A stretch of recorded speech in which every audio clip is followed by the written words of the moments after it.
face. What?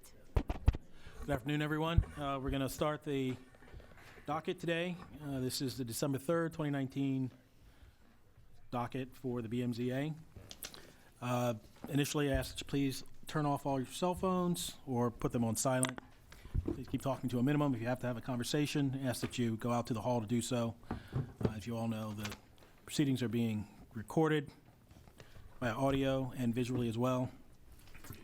This board will vote on each case and make a decision at the end of the docket, unless there's some reason the board determines that it's unable to do so. So you can stay around and watch that process if you like. Otherwise, you can feel free to call the BMZA office tomorrow morning after 9 a.m. The number is 410-396-4301. Again, that's 410-396-4301. In any event, you should receive your resolution in the mail within 30 days. As always, we ask that you not do any work until your resolution is received, and of course, do not do any work in Baltimore City without pulling the proper permits. I don't believe we have any postponements on the docket today. We can move on from there.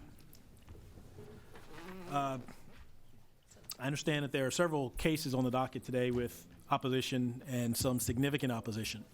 So this commentary will be directed to those cases for which there's opposition, but it's not one of the larger matters in which we have groups of people. If you're here and you've signed in for opposition on a case and you would like or have not had and would like the opportunity to speak to the other side, the applicant, and certainly vice versa, then we'd like to offer you that opportunity to do so.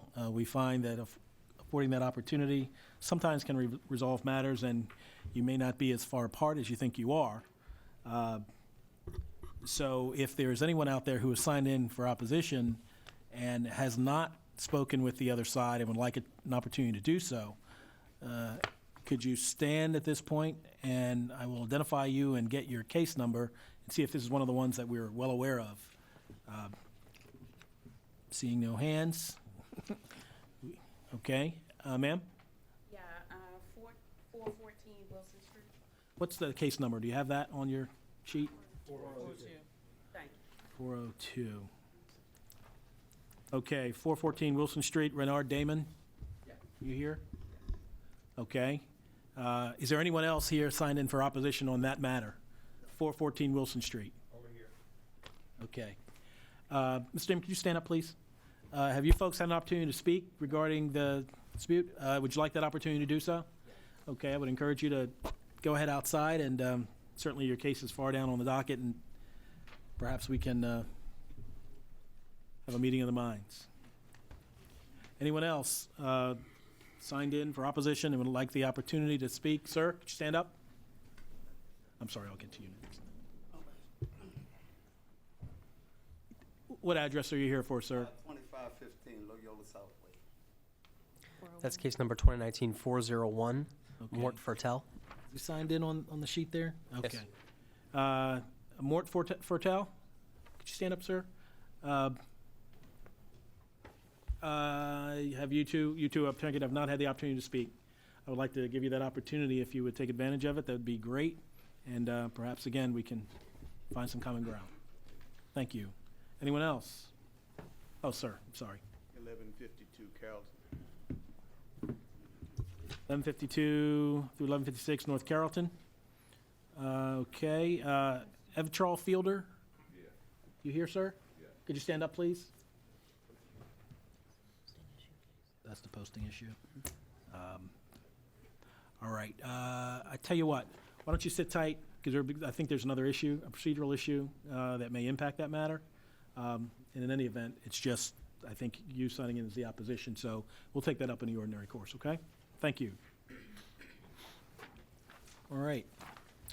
Let's move on. Now we'll call the cases on our consent docket. Those are cases for which the board has concluded that we have sufficient information to grant your request or to approve your application. When I call your case number, please line up to my left along that way.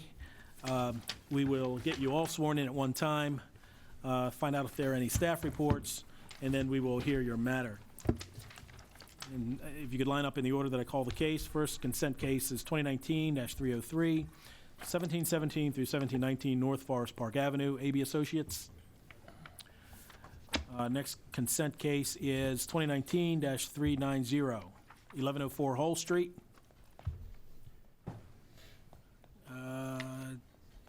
Then we have 2019-392, 121 South Chester Street. Andrew Crummy. And we have 2019-398, 607 South Port Street, William Winkleman. Okay. 2019-406, 2 Windhurst Avenue, AB Associates. Good to see you again, Mr. Then we have 2019-411, 813 Southport Street, Lindsay Quarles. And finally, on a consent docket, we have 2019-415, 800 West 33rd Street, AB Associates again. Got the trifecta here. Everybody here? Okay. Raise your right hands, Marty's- please. Do you swear or affirm the testimony that you're about to give in this hearing will be the truth, the whole truth, and nothing but the truth? I do. All right, calling the first case, 2019-303, 1717 through 1719 North Forest Park Avenue, AB Associates. Sir, this is a request to subdivide into 2 parcels, retain existing structures, and use each as single-family dwellings. Is that correct? That's correct. Great. Do we have any staff reports? Yes, Martin French for the Baltimore City Planning Department. Planning Department has reviewed this application, noted that this property is within the Franklintown Historic District, also that this application proposes a subdivision of property which must be approved by the Planning Commission. The department therefore recommends that approval of the application be subject to the condition that subdivision and development or improvement of the proposed 2 new lots is completed in accordance with the subdivision and development plan approved by the Planning Commission, and with the authorization to proceed issued by the Commission for Historical and Architectural Preservation. Thank you. And Mr. Berry, having heard those conditions from planning, are those conditions acceptable to your client? They're acceptable. We have a planning commission hearing scheduled next Thursday, not this coming, but the following Thursday. There may be some minor adjustments to the lot line depending on what the departments have require, but I don't think that's going to be substantive and change the appeal in any substantial way. Okay, very well. Is there anything else you'd like to add? No, nothing. All right, so the board, having heard your appeal, believe we have sufficient information to approve your appeal. Thank you, Mr. Berry. Want me to stay here, or do you want me? You know what, why don't you do that, and let me, okay, 2019-406, 2 Windhurst Avenue. This is a request to construct a 4th-floor rooftop sunroom addition. Is That's that correct. correct? Do we have any staff reports for 406, sir? Planning Department reviewed this application, noted that this property is contained within the Windhurst Historic District. The department recommends approval of the application be subject to the condition that the proposed exterior changes are completed in accordance with the authorization to proceed issued by the Commission for Historical and Architectural Preservation. There's also a letter of support in the file. Very well. Mr. Berry, are those conditions acceptable to your client? There are conditions, and the CHAP staff has already approved the building permits in accordance with their guidelines. Excellent. Well, the board, having heard your appeal, believe we have sufficient information to approve your appeal. Finally, for you, Mr. Berry, 2019-415, 800 West 33rd Street. And this is a request to construct a 2-story side addition. Is that correct? Correct. Any staff reports for 415? One letter of support in the file. Planning Department has no comment on this application. Thank you. Mr. Berry, is there anything you'd like to add to this application? No. Okay, again, will the board, having heard your appeal, we believe we have sufficient information to approve the appeal for 415. Good. Thanks, sir. Thank you very much.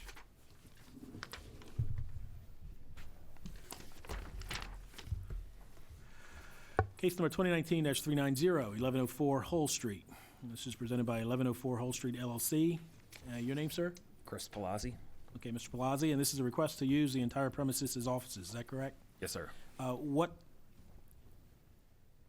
are the offices going to be for? Still trying to figure that out, but typical office building. Just office space? Yep. All right.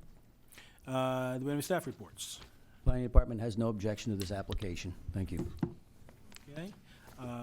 Is there anything you'd like to add to your application, sir? No, sir. All right. Well, the board, having heard your appeal, we believe we have sufficient information to approve your appeal. Thank you. Good luck. 2019-392, 121 South Chester Street. I have a name, Andrew Crummy, and you are? Lindsay Crummy. Okay, Ms. Crummy, this is a request to demolish the existing structure and construct a new 3-story single-family dwelling. Is that correct? Yes. All right. Do we have any staff reports? Letter of support in the file signed by the chairman of the Butchers Hill Association Land Use Committee. Planning Department has no comment on this application. Thank you. All right, Mrs. Crummy, is there anything else you'd like to add to your application? Nope. All right. Well, the board having heard your appeal, we believe we have sufficient information to approve your appeal. Thank you. Thank you. 2019-398, 607 South Port Street. Yes, Mr. sir. Winkleman? No, Carlton Brannock. Okay. Brannock, Brannock. Mr. Brannock, this is a request to construct a 2-story rear addition. Is that correct? That's correct. All right. Do we have any staff reports? Planning Department has no comment on this application. Thank you. Okay. Mr. Brannock, is there anything you'd like to add to this application? Thank you. Okay. I'll take that. Board having heard your appeal, I believe we have sufficient information to approve your appeal. Thank you very much.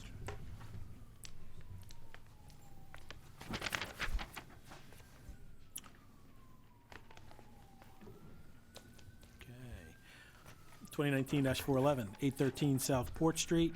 Lindsay Quarles? Yes. You, Ms. Quarles? Good afternoon. This is a request to construct a 2-story rear addition and a rooftop deck. Is that correct? Well, deck off the master. Okay. 2-story rear addition and a deck off the master bedroom, which is not the same as a rooftop deck. Right. All right. Do we have any staff reports? Planning Department has no comment on this application. Thank you. All right.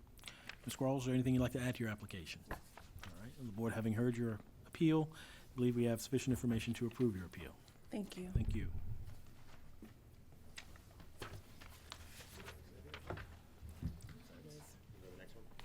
Yeah.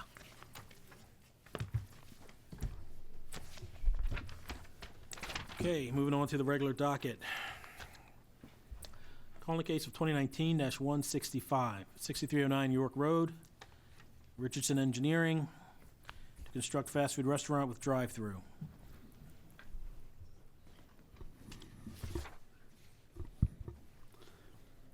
And Mr. Chairman, this case was put back on the board's agenda. The original hearing was on September 10th. At that time, the board requested that the Department of Transportation for the City of Baltimore conduct a traffic assessment. That traffic assessment has been completed and has been provided to the board members.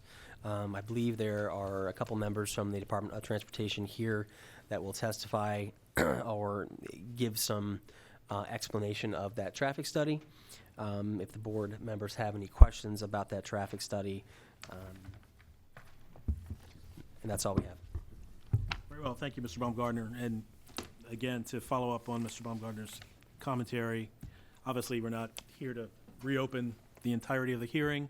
The matter was held over for the DOT assessment.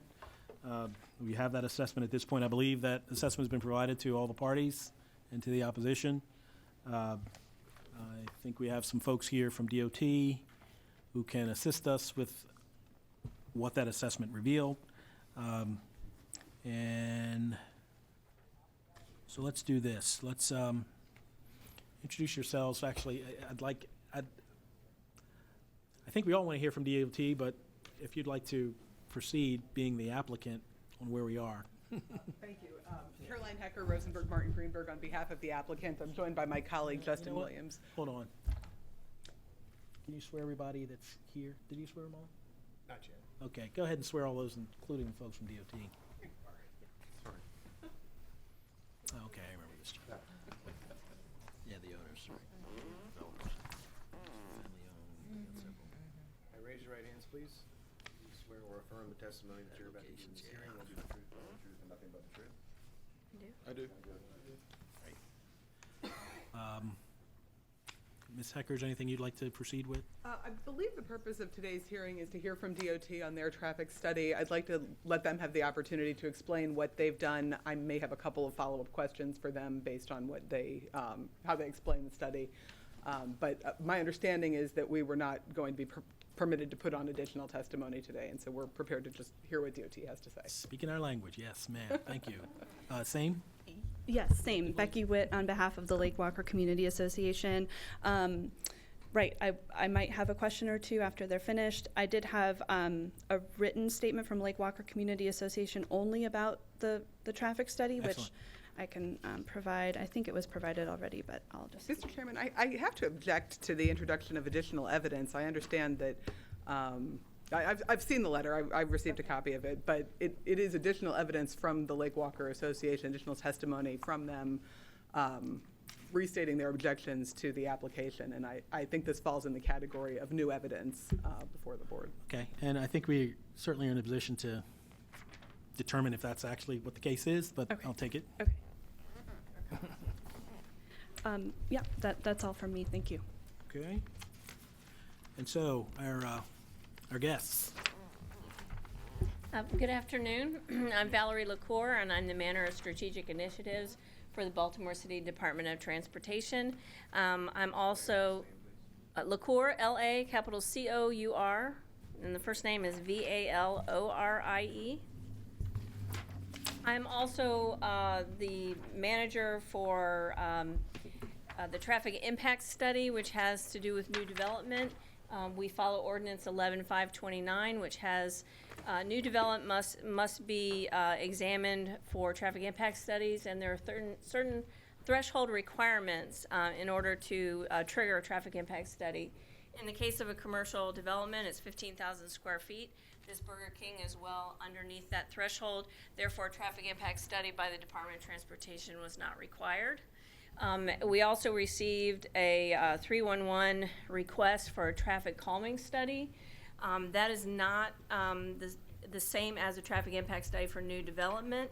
That goes through the traffic division, and I'm going to turn it over to my colleague from the traffic division to explain what a traffic calming study is and what our findings from that study were. Very well. Good afternoon. Good afternoon, My name is John Malinowski, M-A-L-I-N-O-W-S-K-I. With the Department of Transportation in the traffic section. We got the 311 call requesting a traffic calming study be done on Walker Avenue, and then we proceeded to do that. Basically, we do a spot speed study for that. We analyze, we look at the traffic count in the area, and then we also look at the accident data in the area, and then we do a field assessment where somebody goes out and just pretty much stands there for about half an hour or so, 45 minutes, and just looks and see how traffic is flowing on the street. Let me interrupt you for a second. When you undertake that portion of the study, do you do it on any particular time of day or multiple days, or is it just one shot, good deal? Generally, we do it on one day. It's usually on a Tuesday, Wednesday, Thursday. We don't generally do it on a Monday or Friday because of traffic conditions usually are different there. We generally try, depending upon when we get the request in, to do it during the school year. So usually between September and May, June. Depending upon the area that we're in. If it's an area that really doesn't have a school or that type of thing, you know, we may still go and take a look at it in the time frame if it's needed or if it can wait. Okay. What about the time of day? The time of day is just something that is randomly picked by the person that goes out and does the spot speed study. It's usually not during the rush hour. You know, it's usually between 9 and 3 because rush hours usually don't give you a good speed study because there could be a lot of traffic, so the traffic is slower. So we like to look at it during the day when it's more free flow than maybe congested. Okay. Are you going to speak to the findings of the study? Pretty much we found that it's a typical City of Baltimore street in that, for that type of neighborhood. Which street are you referencing? Walker or? Walker. We only looked at Walker. We didn't look at York Road.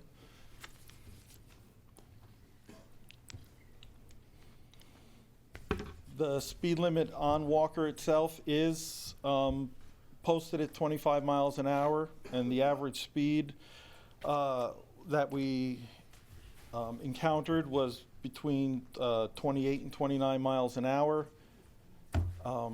which is standard for a road in that neighborhood. The accidents, we don't have an accident report exactly at that side entrance. We have the accident report from the intersection of Walker and York, and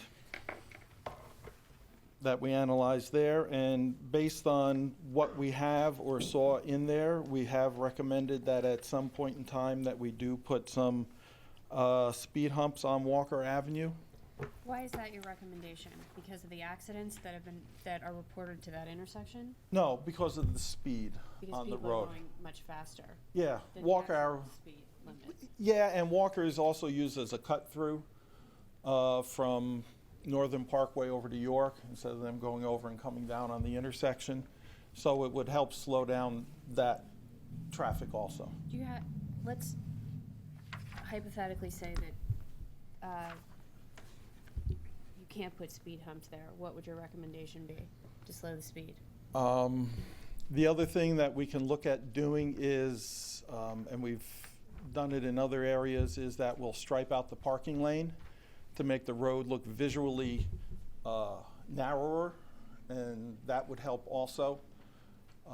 Part of The road looks visually narrower, people slow down? yes.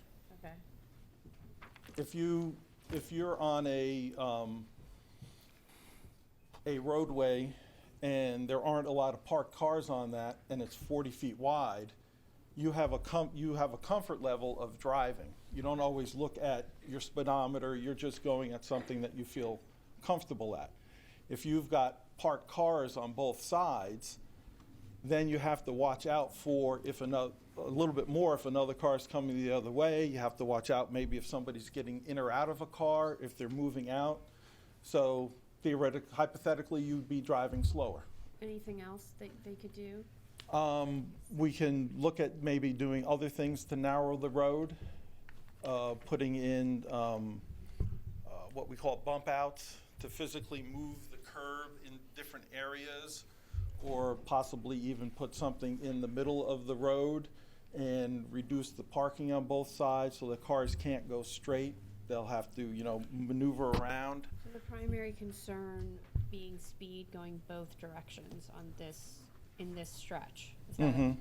And making the road appear narrower, you think could result in people slowing down? It could. Will.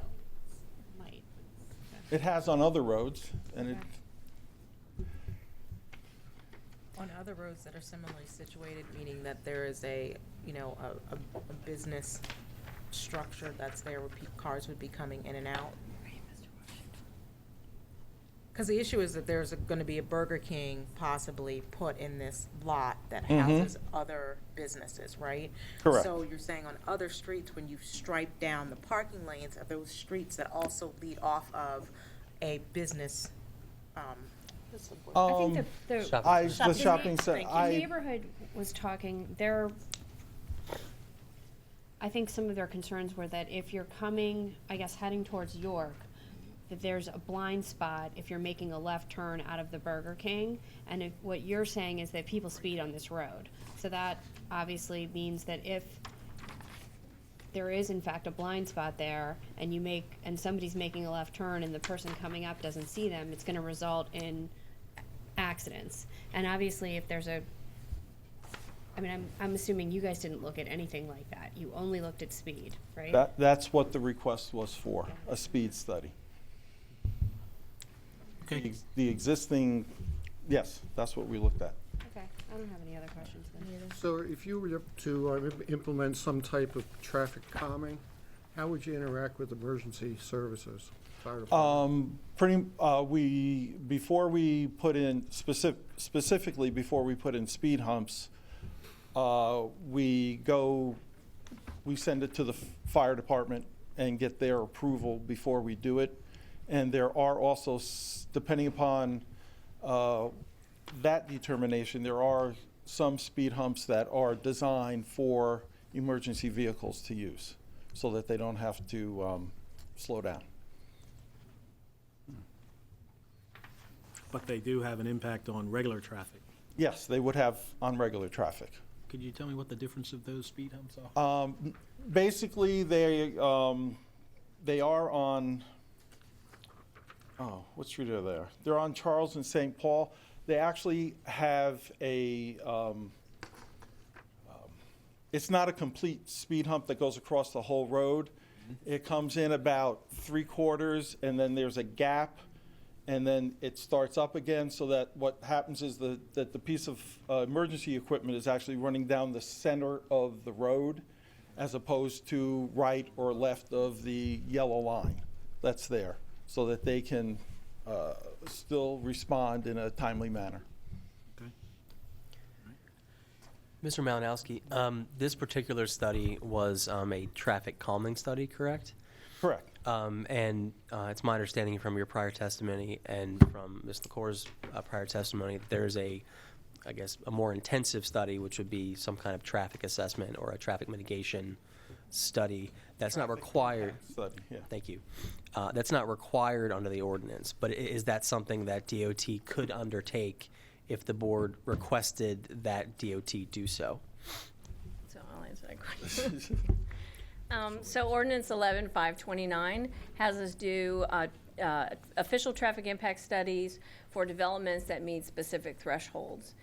If a developer would like to do their own traffic impact study, they're more than welcome to, and the Department of Transportation can review it. But under the ordinance, we do not allow developers, traffic engineers to do their own studies.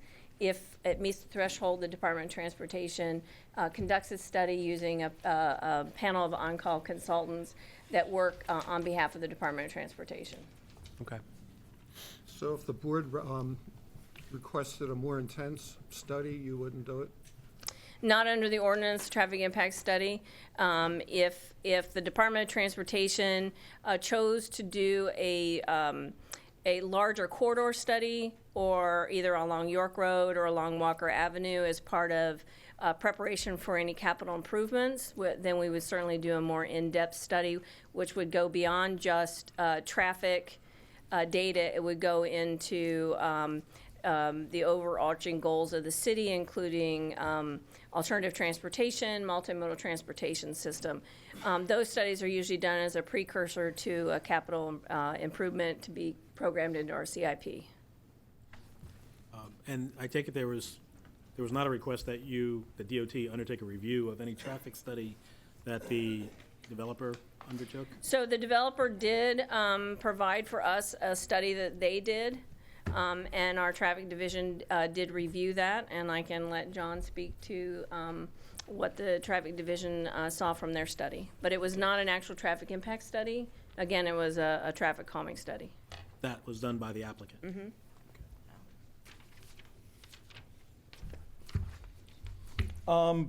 Pretty much it said the same thing that our study said, that there was a, speeding, a traffic calming need for Walker Avenue, and they made recommendations also for some sort of traffic calming on Walker Avenue.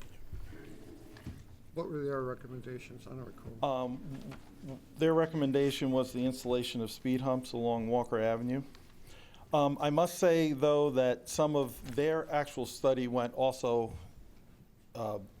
3 of the 4 locations that they did their spot speed study on were actually in the county. Heck with them. What? Okay.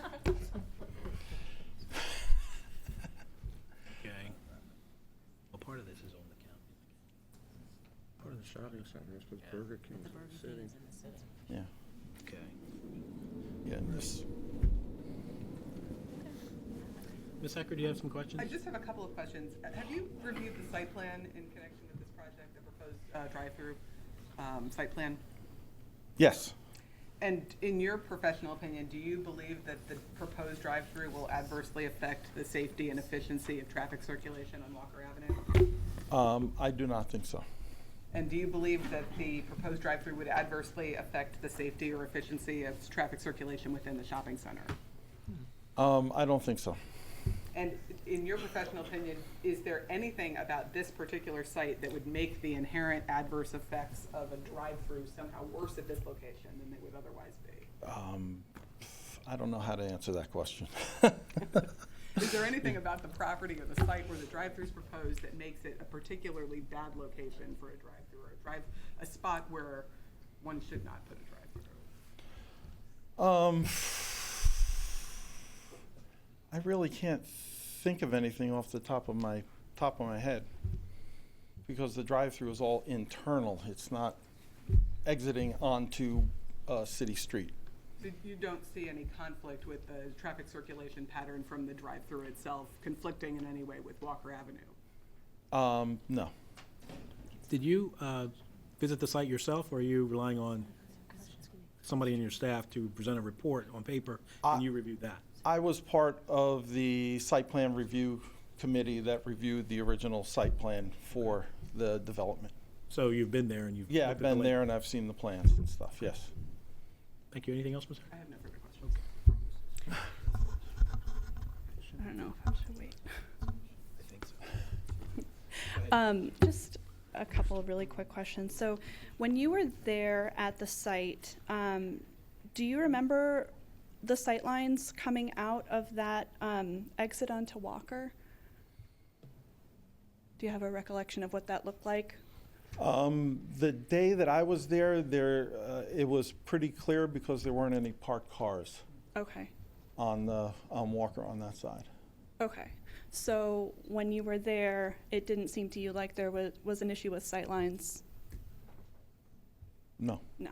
Okay, but there were not parked cars on either side of Walker? On the shopping center side. Okay. Let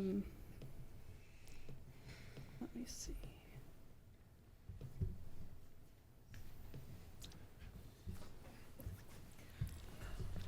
Can someone refresh my recollection? Are you able to park, are you able to park on either side of the road I believe so, yes. right Yeah.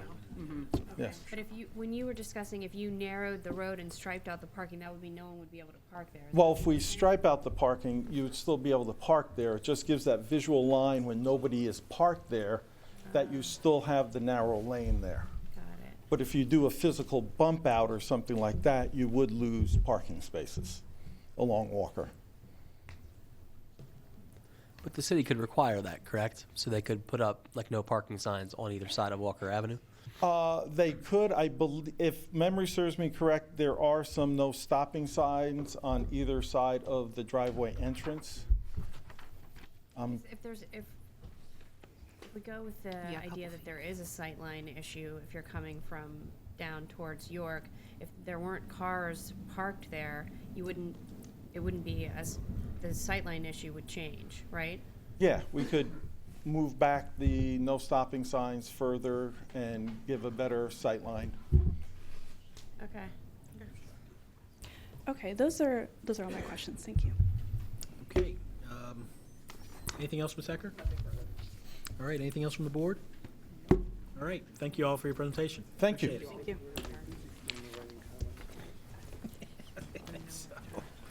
Do you want to call on that a posting issue case? Yeah, let's call. Yeah, let's do that. Going to go out of order slightly because we want to deal with this procedural issue with case number 2019-405, 1152 through 1156 North Carrollton Avenue. Charles Fielder. And any opposition, come on up.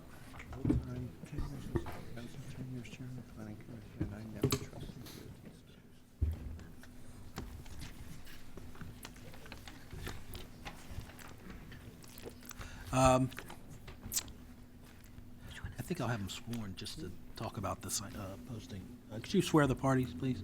Just raise your right hand, please. Swear or affirm, raise Yeah, your hand. 405.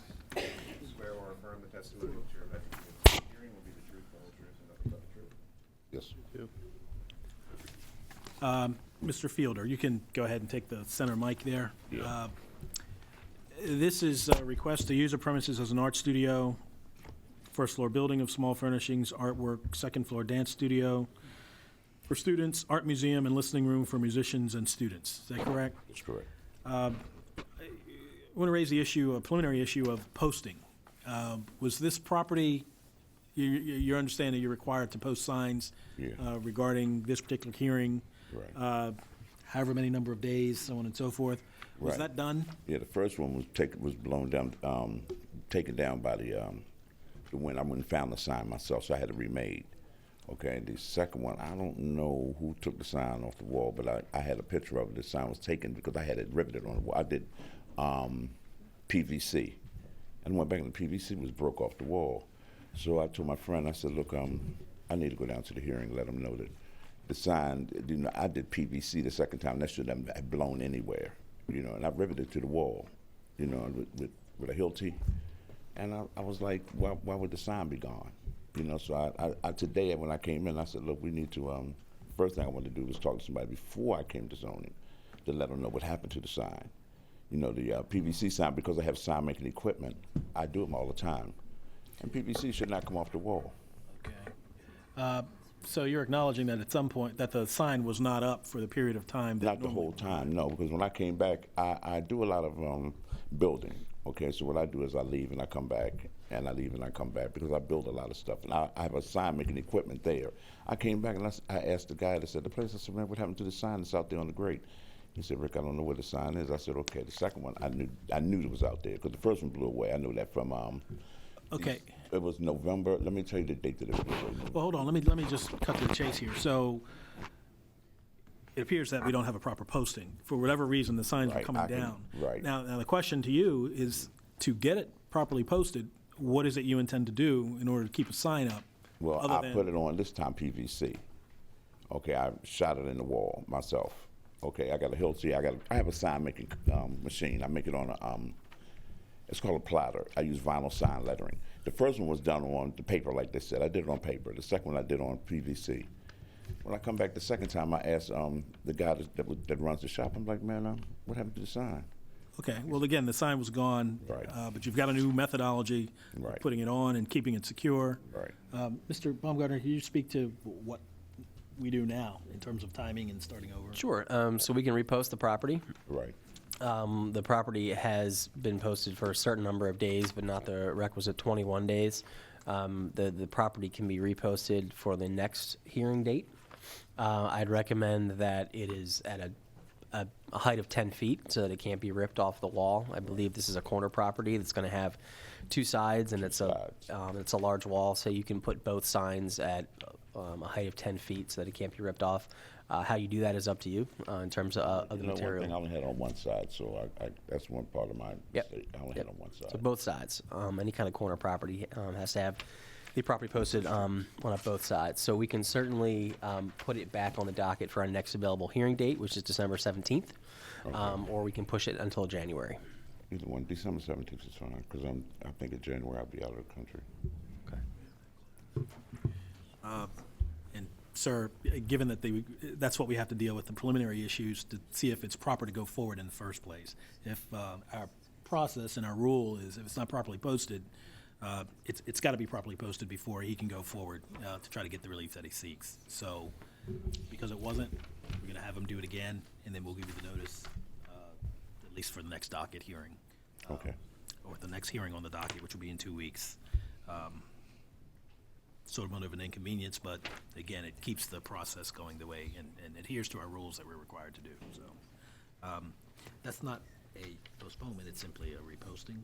Correct. Okay, so the 17th is the new date, right? Correct. We will send a new posting notice with that new date. Okay. And if that property can be posted as soon as possible, and we'll put that on our December 17th docket. Okay. Great. Thank you, gentlemen. Appreciate you coming up.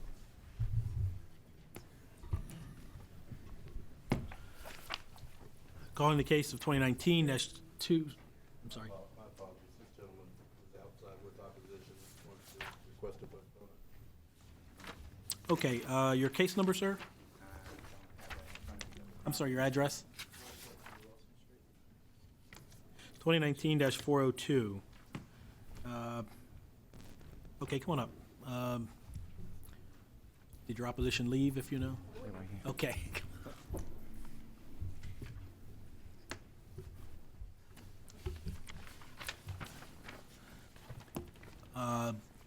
2019-402, 414 Wilson Street, Renard Damon. Yes. Okay, this was a request to use the entire premises as an arts studio, recording studio. Having spoken with your opposition, you're now requesting a postponement? Yes, so that we Okay. can deal with the opposition itself, meet with the community, and then come back in front of you at that time. Okay, and folks, are you in agreement with that postponement to allow you more time to speak and hopefully come to agreement? Wonderful. Any questions from the board? No. Okay, well, your postponement is granted, and, We should thank them. yeah, well, thank you for that opportunity, and that's one of the ways that, again, speaking before the matter can help, again, bridge the gap. So this will be placed on, January, the next, can we set for January? Yep. So our December dockets are now full. So the first 2 dockets in January, give us a call either tomorrow, and we will reissue that posting notice for one of the 2 docket days in January. All right, thank you. great, thank you, folks. Thank you.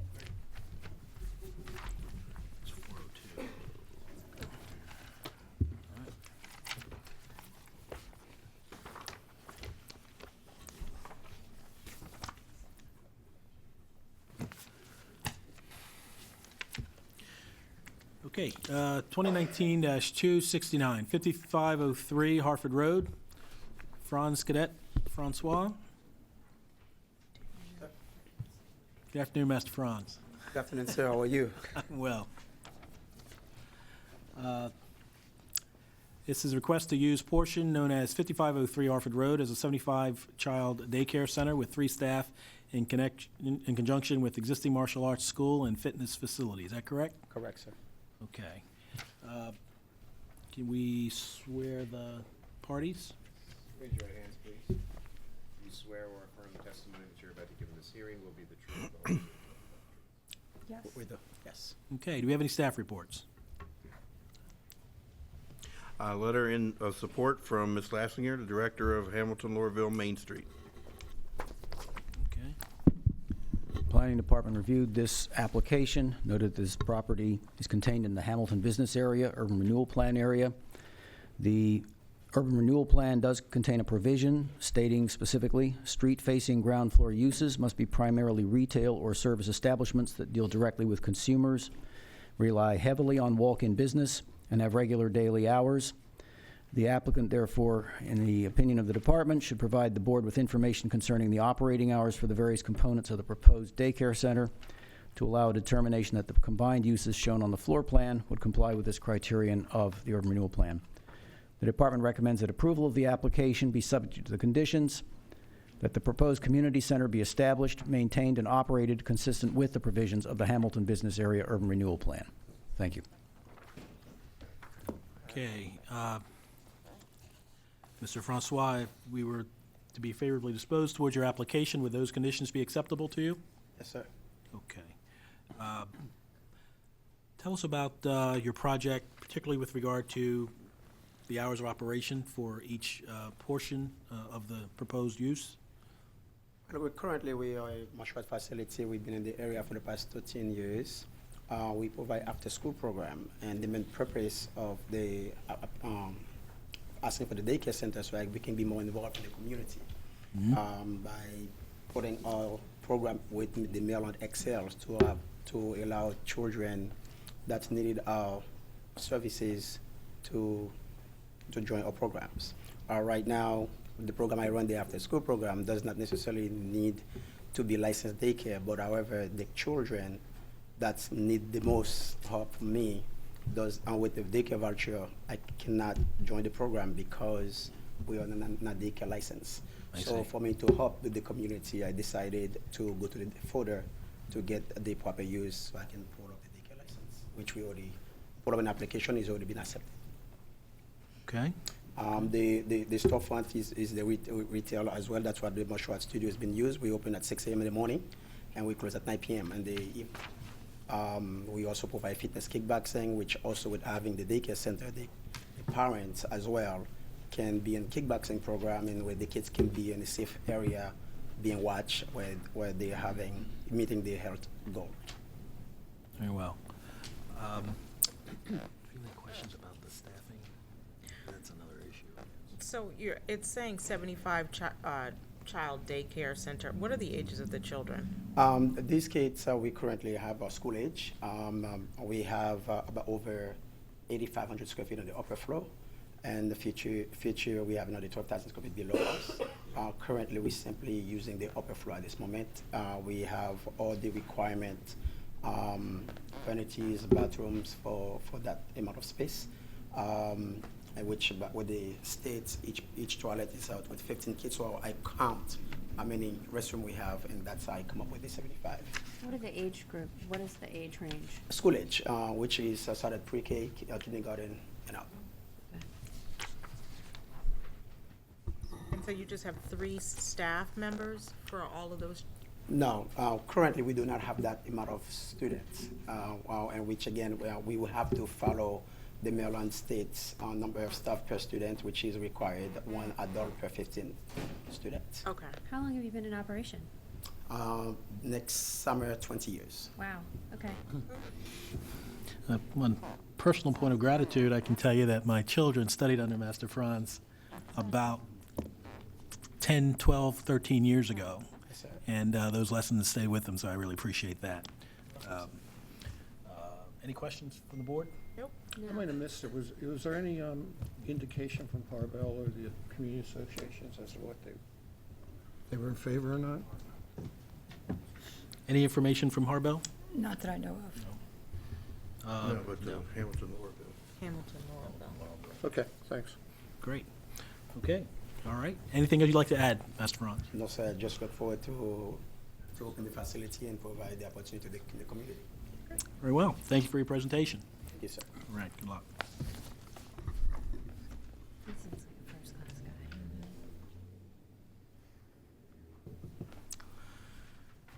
Calling case number 2019-399, 2527 through 2537 St. Paul Street.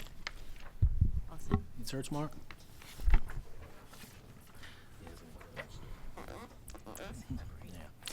Good afternoon, ma'am. This is a request to consolidate 2527 through 2537 St. Paul Street and use as a multifamily dwelling with 18 dwelling units. Is that correct? Correct. Okay. Do we have any staff reports? Letter of support in the file signed by the president of Charles Village Civic Association. Department of Planning has reviewed this application and is recommending approval. Thank you. Okay. And we failed to have you all sworn, so we'll do that now. Raise your right hands, please. Do you swear or affirm the testimony that you're about to give this hearing is the truth, the truth, and nothing but the truth? I affirm. Okay, tell us about your project, Ms. Urquhart. Okay. So this project is the 2500 block of St. Paul Street. It's a proposal to consolidate 5 lots and use the existing buildings as an 18-unit multifamily dwelling. And we are here to request a variance for parking. We are providing 10 spaces in lieu of the 18 required. The site zoning is OR2, and the total site area is just over 12,000 square feet. So the projects are located on the east side of St. Paul Street. Village Learning Place is to the south. Margaret Brent Elementary School is to the north. We are located in the Charles 25th Urban Renewal Plan. All of the existing buildings are noted as contributing structures to the Urban Renewal Plan. We're also in a National Register Historic District. And the site that we're looking at, there are 8 buildings that look like row homes attached, and we're looking at the southern 6 most of those. The existing use of the building is commercial, and the surrounding zoning of the area is we have OR2 across the street, C1 to the south, and R8 directly to the north. So as I mentioned, we're proposing to use these buildings as 18 units of multifamily dwellings. And the existing rear of the site right now is a striped parking lot. And what we're proposing to do is to restripe the parking lot to provide 10 spaces. And what's the space between the parking spaces off the alley and the buildings will be 2 planting beds, 40 by 10 foot planting beds. This was a recent change to the plan. I don't know if you all have a copy of the most updated plan. I have copies if anyone needs. But that was a recent change to the plan based on discussions with the community to put in those 2 substantial planting areas in the rear there as well. We will be providing bike parking as required, and all other zoning bulk and yard requirements are met, and the actual building footprints and massing is not changing in any way. The site work will include new trash enclosures, planters, new front steps, parking restriping, and those rear planting areas. So as I mentioned, we're requesting the variance for 10 in lieu of 18 spaces required. And we feel that this will not have an adverse impact on the neighborhood for a few reasons. One is that there is existing free parking on both sides of St. Paul Street adjacent to the site. This block is not in a restricted permit parking area. Area 37 ends at the corner of 26 and St. Paul Street, so that's to the northwest. We are in an area of bus routes. There's actually a bus stop at St. Paul and 25th Street southbound and Charles and 25th Street northbound. We're a mile from Penn Station. We're also in, sort of a commercial and residential district, and so there's overnight parking is generally available because the commercial uses don't use the spaces on the street during the day, and whereas the residential uses will use those at night. Sorry, the commercial users use them during the day. The residential users will use them at night. So that should be a good balance there. The parking spaces will be assigned for the tenants. So tenants living in the building will pay a fee for a space. So there won't be any confusion as to who the spaces will be used by. This site is unique in that it is an inner city block of already existing buildings, and all the adjacent properties are also improved. So there's no room to expand a parking lot anywhere nearby. The existing buildings are contributing structures to the urban renewal plan. So keeping them there has value, maintaining the existing buildings as is. And it should be noted that the density count that would be permitted based on the zoning code would be up to 60 units. We are only developing this into 18 units.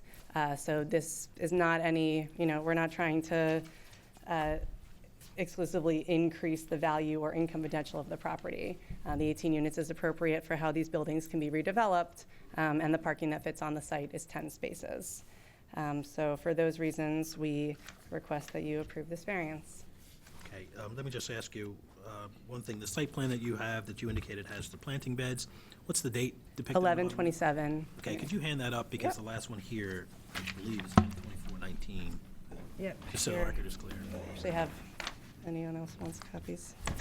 Copies that you can distribute. Thanks. Is this going to be market rent housing? Yes.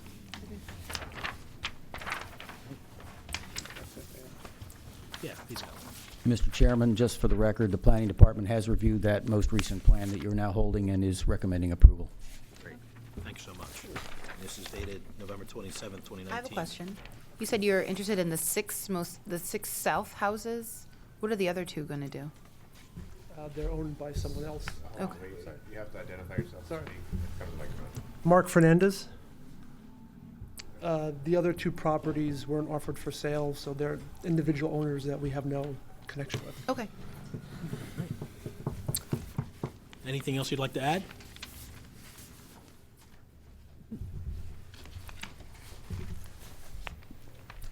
Sandy Sparks, Chair of the Charles Village Land Use Committee.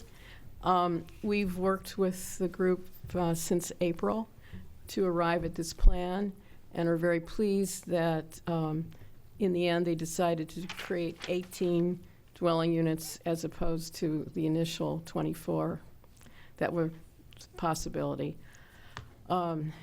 We also am delighted that they are adding the cornice back to the one building that was missing a cornice. So the integrity of the whole block face on St. Paul Street will be maintained.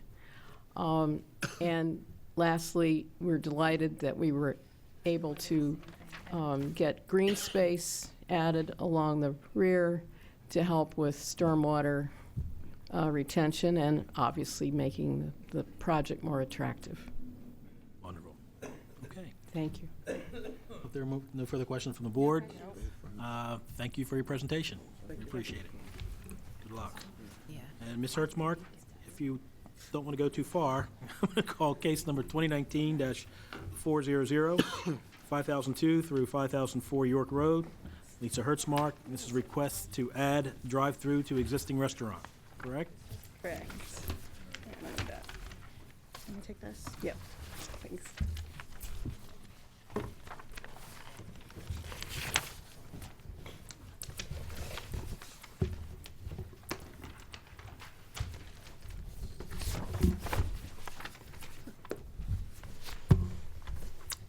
Okay, good afternoon. Could we have the party sworn? Raise your right hands, please. Do you swear or affirm the testimony that you're about to give in this hearing will be the truth, the whole truth, and nothing but the truth? Okay, do we have any staff reports for 2019-400? Yes, Planning Department has reviewed the site plan for this particular property, including the addition of the drive-through. The Planning Department staff believes that this plan will improve traffic flow within the property, and the Site Plan Review Committee has therefore approved this plan. The department recommends approval of the application be subject to the condition that all alterations, construction, and improvements are completed in accordance with the plans approved by the Department of Planning. Thank you.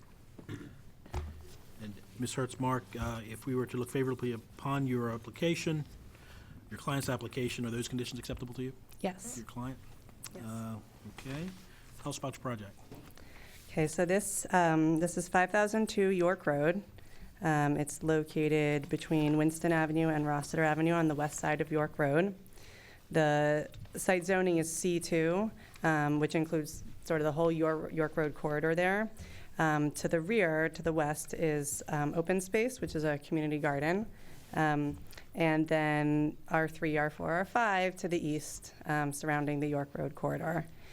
So there's, in addition to the rear community garden, there's a Loyola Administrative Building to the south, there's a medical center to the north, there's residential to the east, and across the street are more commercial uses.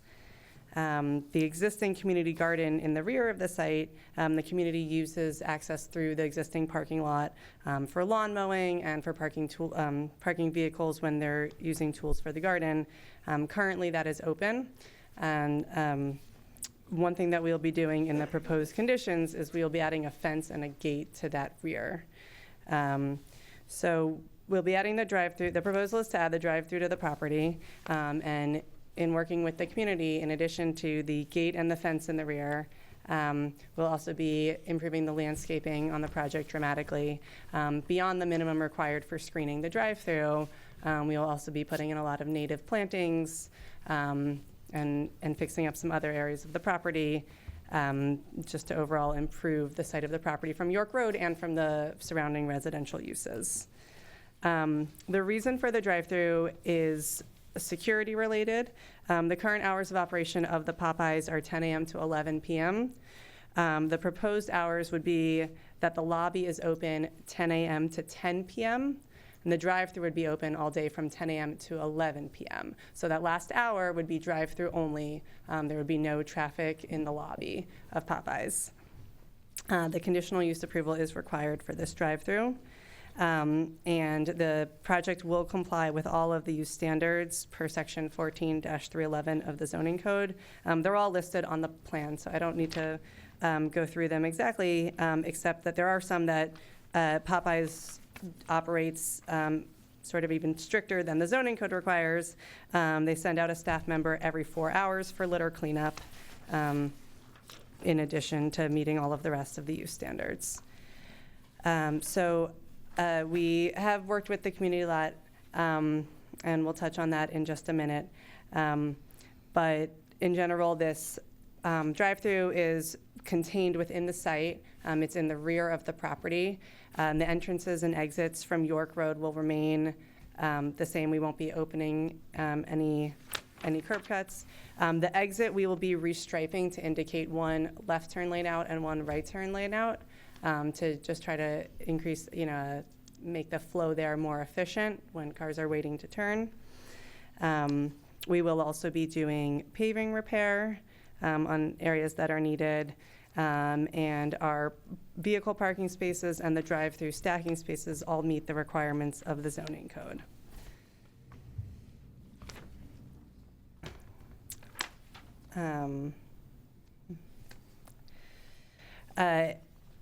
We believe that the landscape improvements that we are proposing will mitigate any adverse impacts of having a drive-through. Will help with air quality, and Popeyes is committed to litter cleanup. So we anticipate that any negative impacts that come with a drive-through will be mitigated by the landscape plan and the operational procedures that we have in place. I want to give some time to Dan to just talk about what we've worked out with the community. He's not going to present so much in opposition, more as just as a representative of the community and the agreements that we've come to. Okay. Great, thank you. My name is Dan Pontius. I'm the president of the Radnor-Winston Improvement Association. We're the neighborhood kind of behind Popeyes, the Popeyes sits in. And here's a cover letter that I wrote this morning before we really appreciate we've been talking with Popeyes for weeks now. And we had been talking about this two-pager, which was an attachment to my cover letter, but we've just sort of done some recent amendments to that, and so we've agreed to the terms in that two-pager. It's like a page and a half attached to the cover letter. The cover letter really just kind of pulls out some things that are especially important to the community. But we very much appreciate, Popeyes has made the commitments to hours. They've made substantial changes to their original landscaping plan to add native plants and to boost the maintenance of the landscaping past the first couple of years. And so we've talked about lighting and pollution, and all that is in the amended. There's just some hand written scribbles there that reflect our discussions that just before coming in here. And so with those as a condition to the use of the drive-through, Radnor-Winston is in support. Okay, and Ms. Hertzmark, your client is in agreement with all of these proposed conditions, sort of a Yes. MOU. Yes. Right. So we'd like the board to attach that as a condition of the use of the property with the new drive-through. Okay. Just to, for benefit of the record, in your cover letter, you've identified those issues for which the community was especially concerned, including hours, landscaping, pollution, lighting, truck hours, and signage. And the community and Popeyes have effectively reached agreement on all of those issues. Yes, there's I think in the signage you'll see on the attachment, the agreement was that it would not be substantially larger than, we're not talking about little tiny differences in signage, but the Popeyes has agreed that any new replacement signage would not be substantially larger and that they will consult with the community, which is great. All right, thank you. Is there anything else you'd like to add? Not at this time. All right, great. Any questions from the board? You mentioned detrimental effects of a drive-through. What would those be? I was referencing some discussions with the community where there were concerns that idling cars, might be putting out, some air pollution, and there's the community garden right there, so that was a concern. There was also a concern about litter. You get something out of the drive-through, and before you even leave the site, maybe you toss it or you don't get it. Things like that sort. So, those, we addressed with the community in landscape maintenance, litter cleanup. So those are what I was referring to. Great example of working together to get the result. Thank you for your presentation. Great, thank you. Working together works. Okay, case number 2019-404, I'm sorry, skipped one. 2019-401, 2515 Loyola Southway, Mort Fertel. Awesome. Good afternoon, Mr. Fertel. This is a request to continue use as two dwelling units, is that correct? Yes. All right. Previously, we had opposition, I think, had signed in. We worked it out. Awesome. Great. Again, democracy in progress. Could we swear the witness? Yes. Raise your right hand, please. Do you swear or affirm the testimony that you're about to give in this hearing will be the truth, the whole truth, and nothing but the truth? Yes. Do you have any staff reports? Yes, Planning Department reviewed this application. Information available to the Planning Department indicated this property was last authorized for use as a single-family dwelling. This property is in the R6 zoning district, where conversion of a single-family dwelling to a multifamily dwelling is not authorized by the zoning code. For that reason, the Department of Planning recommends disapproval of the application because the conversion of a single-family dwelling to a multifamily dwelling is not authorized in the R6 zoning district where the property is located. Thank you. Okay, Mr. Fertel, tell us about your project, in particular, Any evidence of prior use as two dwelling units? Yes, so the property is current, can you hear me okay? Yes. The property is currently configured as a two unit and has been for many years. And you can see in the, I hope you have in front of you, the picture of the front of the property. There are 2 entry doors showing for each unit. And single-family homes usually don't have 2 front doors. Usually not. And then on the next page, you can see there are 2 electrical panels. And by the way, I brought color, if you need to see clearer color photos on my computer. The next photo shows 2 BG&E meters. The next photo shows 2 bathrooms. Now, of course, there could be 2 bathrooms in one unit, but those are 2 bathrooms, 1 in each unit. The next photo shows the kitchen in Unit 1. The next photo shows the kitchen in Unit 2. The next photo shows 2 furnaces in the basement. And the rest of the documents were the layouts that were requested. Okay. It appears that most or many of the other addresses on Loyola Southway are also 2 dwelling units? Right. Yes, thank you for pointing that out. I provided a list of 7 2-unit residential row houses on the same block that are 2 dwellings. One's actually immediately next door, and another is immediately across the street, and then there's 5 others on the block. Okay.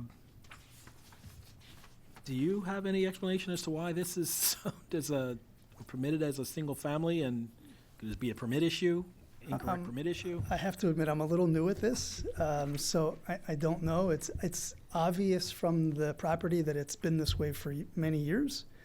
The city even, I showed this in the presentation, the city even approved an additional hot water boiler for the second unit, and 2 backflow preventers, 1 for each unit. So, and I included the permit application and the city's approval for those things. In terms of how this was done or why, I was speaking, the person from the planning department called me and said what they were going to be doing. And I was just schmoozing with him.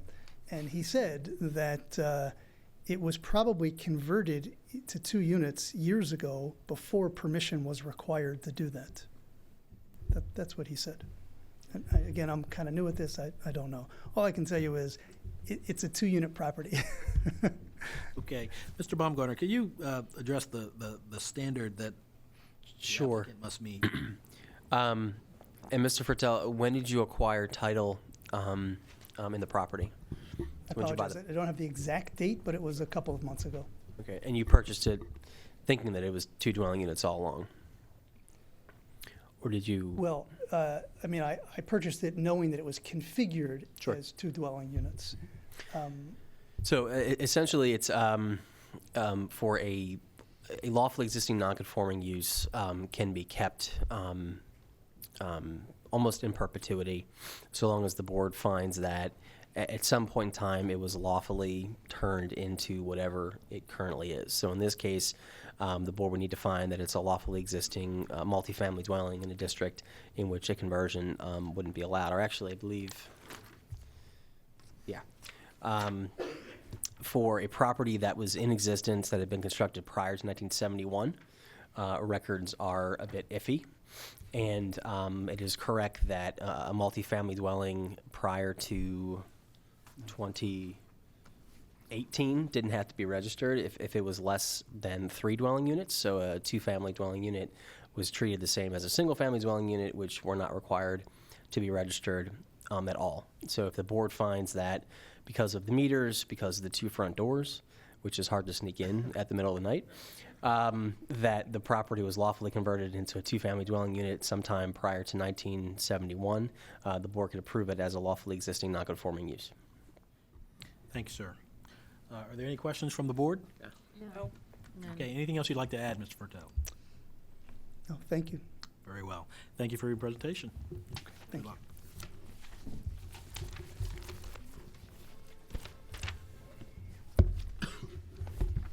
Okay, case number 2019-404, 830 Guilford Avenue, Ladon Alawalade.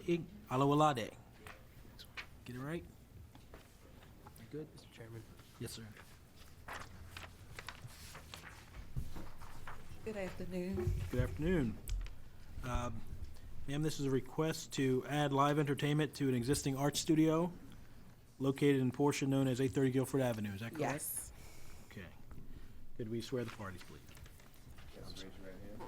Do you swear or affirm the testimony that you're about to give in this hearing will be the truth? So you call the case so they can go Yes. talk. Do we have any staff reports? Yes, thank you. Planning Department has reviewed this application, noted that the application states that this property has a rated capacity of 220 persons. The application states that parking is primarily in front of the premises, and there is a large parking lot shared by a number of these establishments at this location in this block. But the application does not detail how much of the parking is available to the restaurant without conflict with other commercial occupants of the commercial center. For security, the application states that for large planned events, what is referred to as special force security would be used during live performances. The department therefore encourages the applicant to provide the board with more detailed information about how often large events occur and what the special security would consist of. The department recommends approval of the application, if granted, be subject to these conditions in addition to any conditions the board may establish. A copy of the use and occupancy permit for the premises must be kept on the premises and available for inspection by representatives of Baltimore City at all times. A copy of the written approval by the board of the live entertainment provided on the premises, including details of any restrictions or limitations on the live entertainment provided, must be kept on the premises and available for inspection by representatives of Baltimore City at all times. And a copy of all other permits and licenses required pursuant to the written approval of the board must be kept on the premises and available for inspection by representatives of Baltimore City at all times. Thank you. Thank you, Mr. French. Ma'am, should the board be favorably disposed towards your application, are those conditions acceptable to you? Yes. Okay, first question I have, I'm looking at the application and there's a depiction here. Yes. Where is the facility that? you're In the corner. referring to? Calypso Inc. Okay.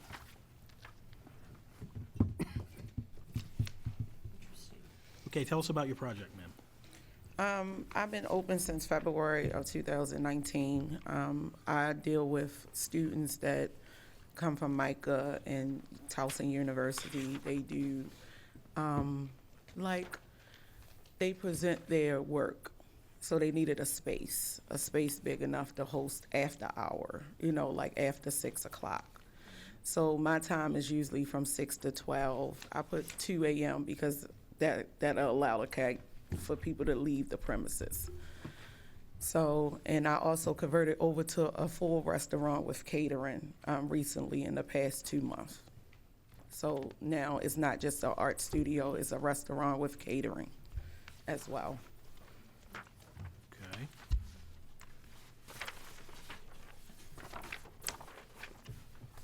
So the types of art. I deal with various artists, not just physical art, but as far as musical art.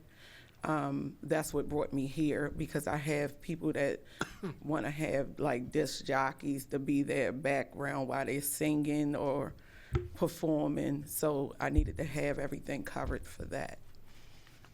Okay.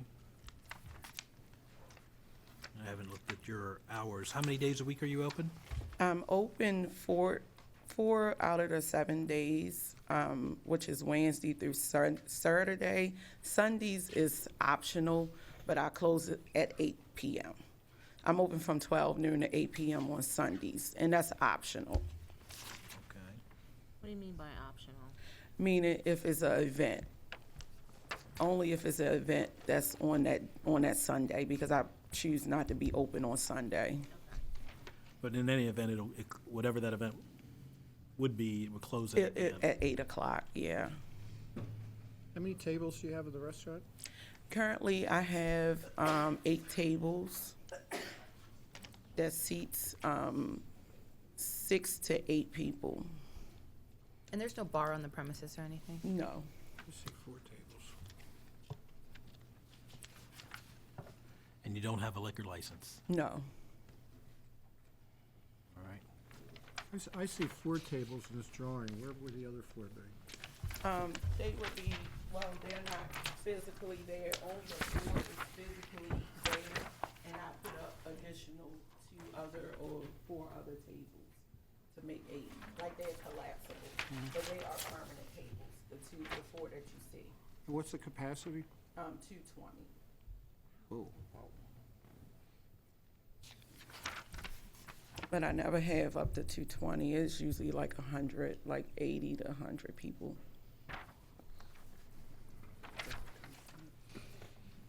Okay.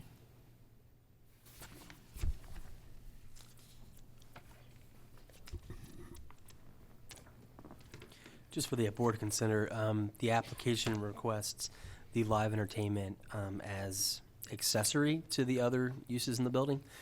So that live entertainment would have to continue to be accessory. So it couldn't be the main thing of the business. It Yes, can that's be, fine. Because the main thing would be the restaurant as well as the art. Okay. Any questions from the board? So would the entertainment be for those using the tables in the restaurant? The entertainment would be for the seated amount, allocated amount that's allowed in the building. But like I said, I've only been running around 100 to 80 to 100 people for any type of event that's been there since I've been open. Where would the seating be? And would it be The tem- seating is along this area, tables, and I usually run like 3 or 4 tables along this way. So you build it out based on the need? Based on the need. Only based on the need, because like I said, I don't have to have permanent tables because it's not usually a large crowd. So they are collapsible.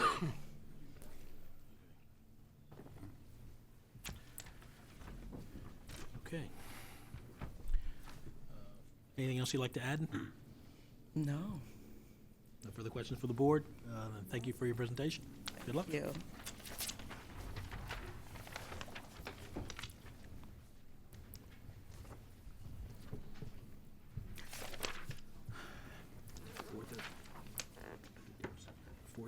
They've reached an agreement? they would like to have the opportunity to. Okay. They can do that now. It's going to be a minute. The folks, the parties in the matter of 2019-413, 1222 Druid Hill Avenue.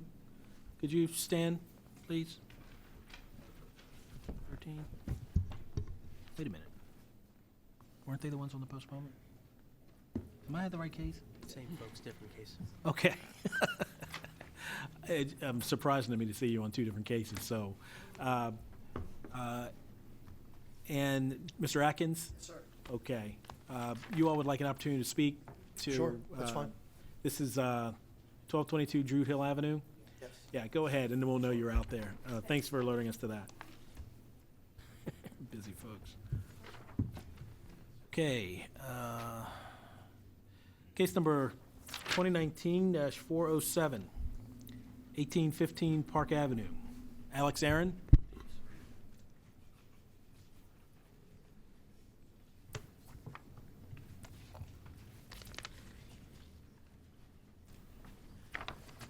And any other parties in opposition?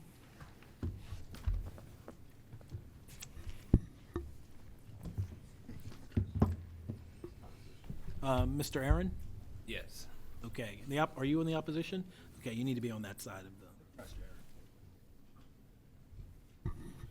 This is a request to use the premises as 3 dwelling units, is that correct? Continue to use, yes. Okay, to continue to use. Swear the parties, please. Raise your right hand, please. Do you swear or affirm the testimony that you're about to give in this hearing will be the truth, the whole truth, and nothing but the truth? Yes. Yes. Do we have any staff reports? Yes, there's several letters in the file. First is a letter from Reservoir Hill Improvement Council. It is a letter of support. They state, While we oppose conversions from single-family to multiple-family use in most circumstances, we feel this property is already a multifamily use in all but name, and that the owner will restore the building in a way that is respectful of its history. We therefore support this appeal. There's also a letter of support from the councilperson, Leon Pinkett, from the 7th District, saying that he supports the community stance in this appeal. However, there are also 27 letters in the file that are all in opposition. Planning Department reviewed this application, noted that this property is contained in the Madison Park North Urban Renewal Area, where the urban renewal plan does not prohibit the proposed use. The department noted that this property was authorized for use as a multifamily dwelling containing 3 dwelling units in 1952. However, according to an occupancy permit issued January 31st of 2003, the property was last authorized for use as a single-family dwelling. The department has therefore concluded that the board should disapprove this application because the board is not authorized to approve conversion of a single-family dwelling to a multifamily dwelling in the R8 zoning district where this property is located. That authorization would have to be done by ordinance. Thank you. Did you say by ordinance? Yeah. Yes. Okay. Mr. Aaron, tell us about your project in light of the commentary from planning. Sure, and I have. Thank you. Thanks. All right.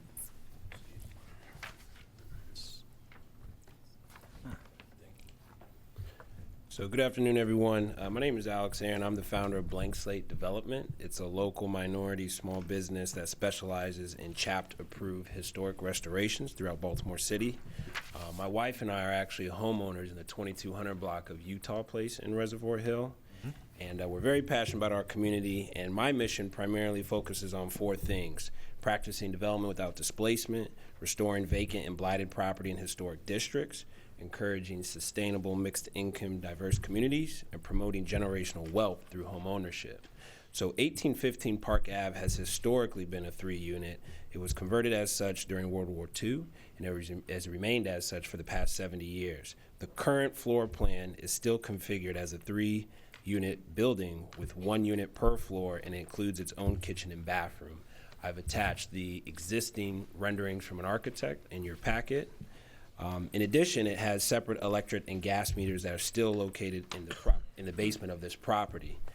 My proposed plan is to continue to use the property as 3 dwelling units and complete a CHAPT-approved renovation to provide market rate rentals to the community for the following reasons. A, cost to convert to single family. Again, it's still laid out as a 3-unit dwelling unit. Since 1815 Park Avenue is already constructed as 3 units, it's almost cost prohibitive to return back to single family and ultimately come at a high cost to an end buyer. Limited financing to owner-occupiers. There's been recent occasions in Reservoir Hill specifically when an individual buyer sought financing, FHA 3.5% down, to purchase a multifamily to live in 1 unit and rent out the others, which was rejected by banks.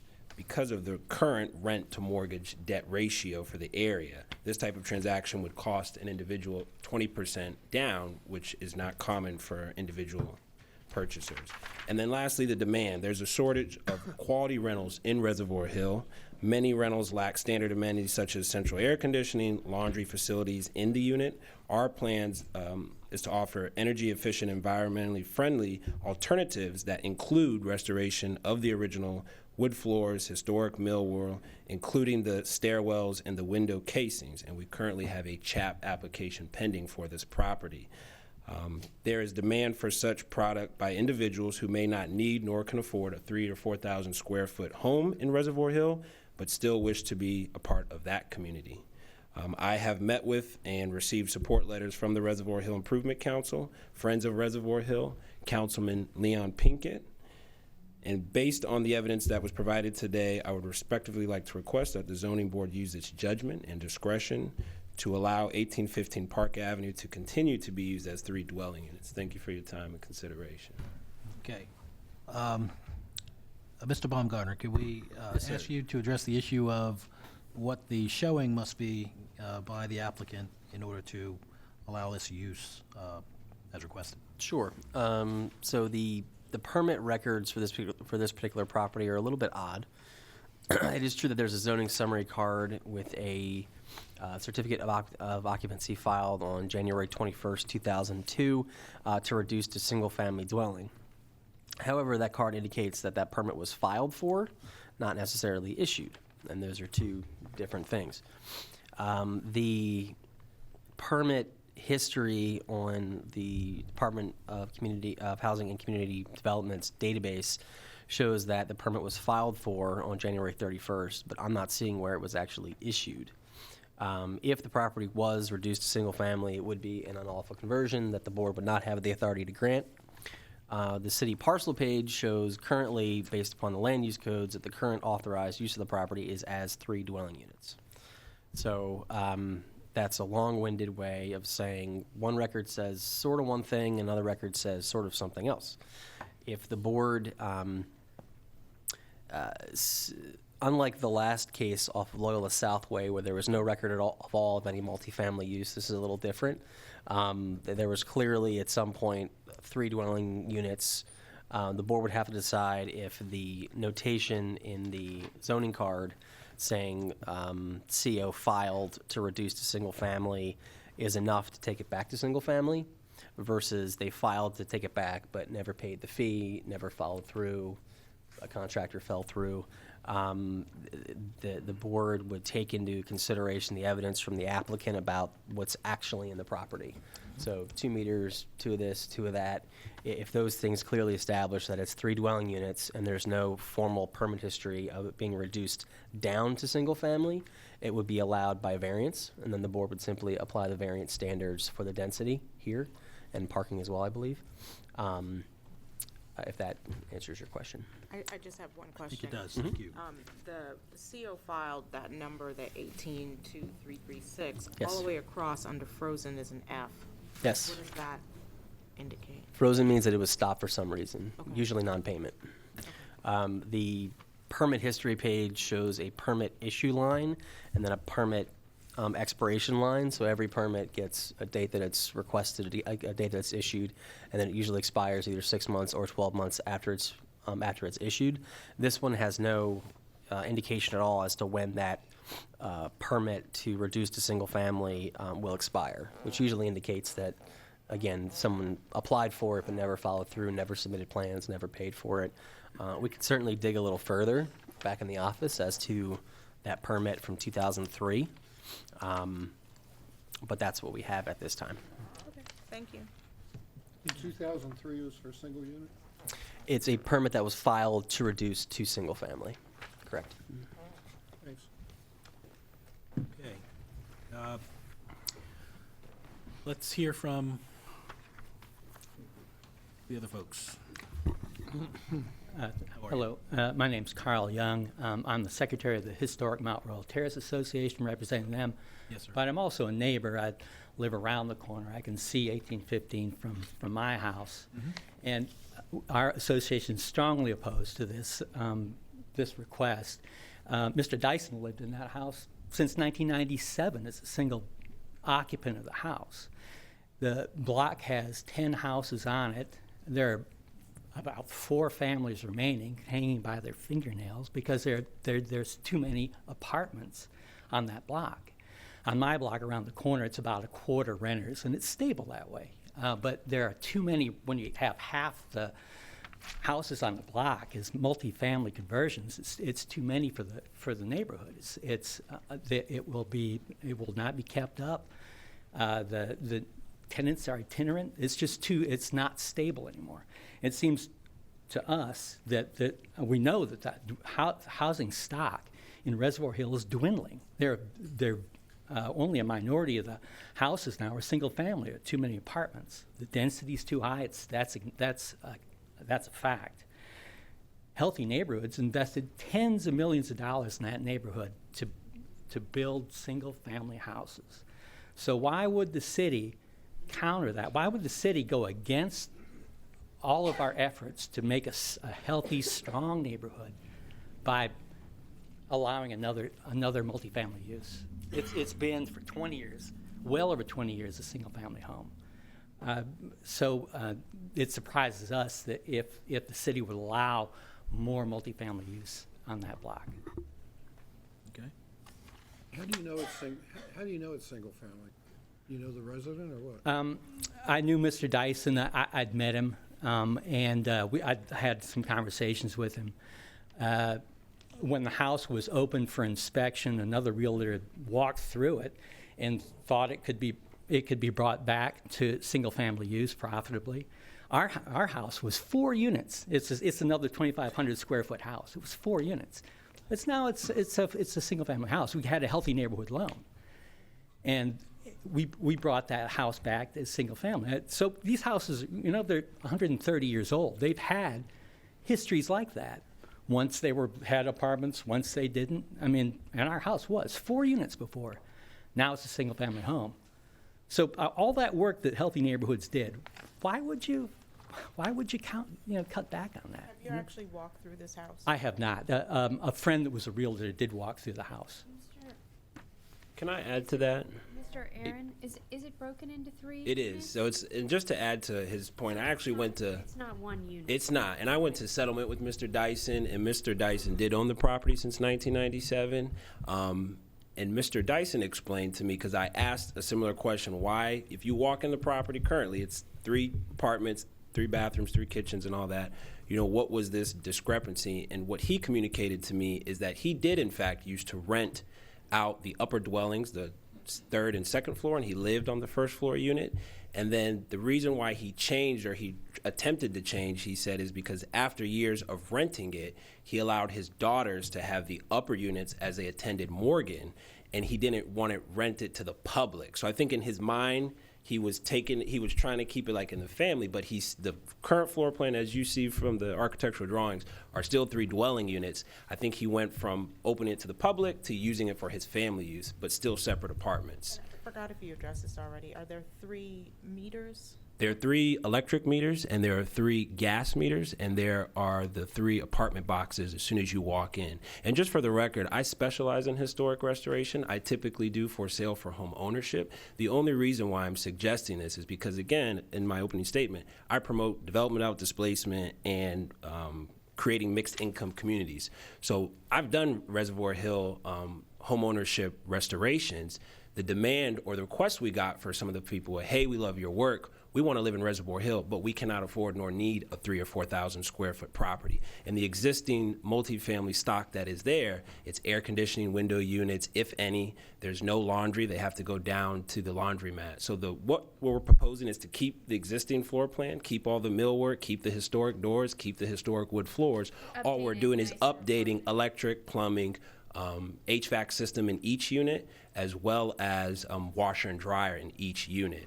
And all this was submitted to CHAP, Stacey Montgomery's office, for a 10-year CHAP tax credit. So we actually have to go by their standards and guidelines on the renovation side to maintain the existing footprint, but it is 3 apartments. Thank you. I have a question. What's the basement? Currently, the basement is a part of the first unit. So basement and first floor is 1 dwelling unit, second floor is 1 dwelling, and third floor is 1 dwelling unit. And it will remain as such, and there is parking in the rear. For all 3 units? Or just I believe it's garage, 2 parking, and then there is fire escape existing on the rear as well. Okay. Is there a bedroom in the basement and first floor units? So currently, I believe they treated first floor, there's a bedroom there with a living room and kitchen, and then the basement, there's another bedroom and a living area. Okay. So there's 2 living areas because it's a duplex. But that's all 1 dwelling unit. Basement and first floor is 1 dwelling unit. Okay. Anything else you'd like to add? My name is Paul Gettner, and I represent Friends of Reservoir Hill as well as Bolton Park Neighbors. Yes, sir. The 1800 block is also included in the Bolton Park Neighbor block district, and we opposed the making it into 3 units and keeping it as single family. I've lived on Park Avenue since 1975, and also converted my home into single family So I looked on the internet and noticed that the SDAT report did show Mr. Dyson having made the unit as a single family. But I don't know if it's absolutely, I've never been in the building myself, but we would rather not have the conversion to multifamily. Would you agree that if whatever it was that Mr. Dyson did not legally change the dwelling? He removed. Well, let me finish. Back to a single family. Yeah. That it would not be a conversion to use it as 3 units. Yeah. If he didn't do it either properly or completely. He did not do it completely. I understand he was a disabled person. For whatever and reason. He wasn't able to use the entire building. Okay. So the first step he did was to remove the meters. So there was only 1 meter for gas and electric. Okay. Well, okay. Have you walked through the building? I have not been in the building, no. How are you aware of how many meters are in the building? By the pictures Mr. Aaron showed. Okay. And lastly, the only thing I do want to add, again, because it's an existing 3-dwelling unit, if I were to convert it back to a true single-family dwelling unit, that would come at a cost. Being in a historic district, given the historic standards and guidelines, it would come at a higher cost. So if we did make this available for sale for home ownership, now you're pushing the price point up, which could deter certain individuals for qualifying in that community, on the for sale side, meaning a higher price point, which the community also doesn't want. They want to reserve legacy residents and keep the price point at a decent point. So converting it from the existing 3-dwelling back to single family would cost more, and that would be charged to the end buyer. Okay. Mr. Aaron, do you have any photographs of the interior of the building showing the 3 gas meters? I do not currently. The thing that I did attach in the memo was I submitted my proposed drawings, but I also had the architect go back out and do the existing footprint, which shows the 3 dwelling units, and that can be confirmed from the architectural company. Is that in your submission today? Yes, that's in that package, sir. Okay. So I don't have the pictures, but I do have the drawings for 3 dwelling units.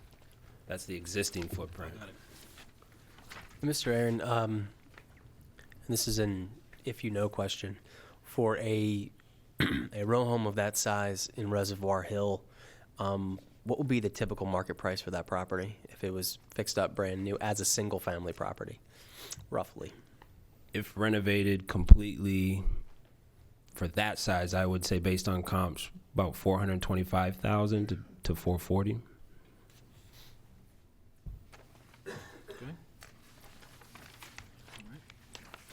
Any further questions from the board? No. All right. Anything you'd like to add? Nope, other than the fact that we did do our due diligence, and because there was a history for the past 70 years of 3-dwelling unit, it was advised from the zoning administrator as well as the 9th floor zoning office in Fayette to proceed to the board instead of doing the ordinance. So just for clarification, I was just doing what I was told essentially with regards to the appeal. The history. And do you currently own the property, or is it under contract? I currently own it, yes. Okay. Was it a private sale? It was actually a short sale, so it was listed through a realtor. I didn't know Mr. Dyson. I never met him until settlement. I purchased it from a short sale. It was listed for sale previously. Someone had it under contract. I believe, to my knowledge, per the realtor, the intention was to keep it as 3. The owner was going to live in 1 and rent the other 2. Again, that financing fell through. This came back on the market, so I was able to purchase it privately. Okay. And I met Dyson at settlement, Mr. Dyson. Thank you. Thank Do you you. have a list price for the previous contract? I do not. I'm not sure what for the previous person. Okay. Anything further, folks? No. All right. Thank you for your presentation. Okay, where else have it? I'm thinking about skipping Bologna. Moving to the others. Okay, 413.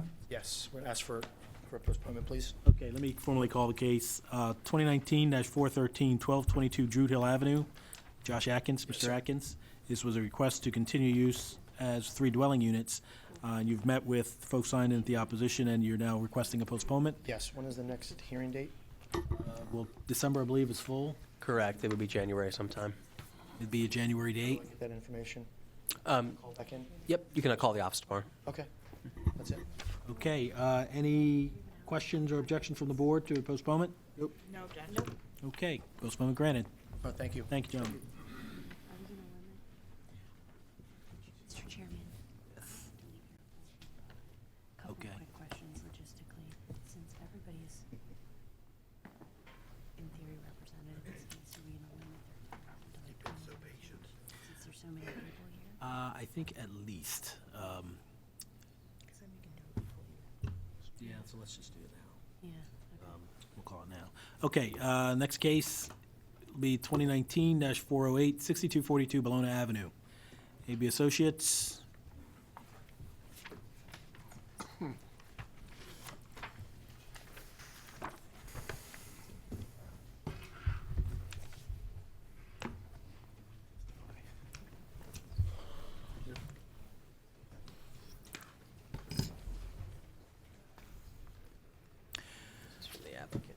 This is a request to construct a 1-story side addition and 1-story rear addition to existing building, pharmacy, and wine shop. Is that correct? That's correct. Okay. I understand that we have a significant amount of opposition here.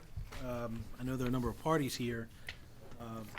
For purposes of efficiency and to keep this docket moving,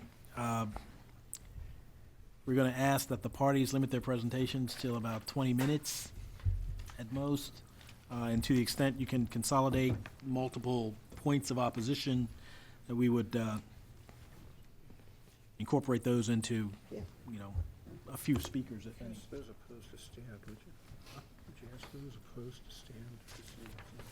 Yeah, and with regard to the opposition, sir, there are a number of parties here. I don't know who the opposition is, so they're not actually up here. I see a number of folks standing. Yeah, why don't the opposition stand up? Okay, wow, Do okay. you represent all of the opposition, sir?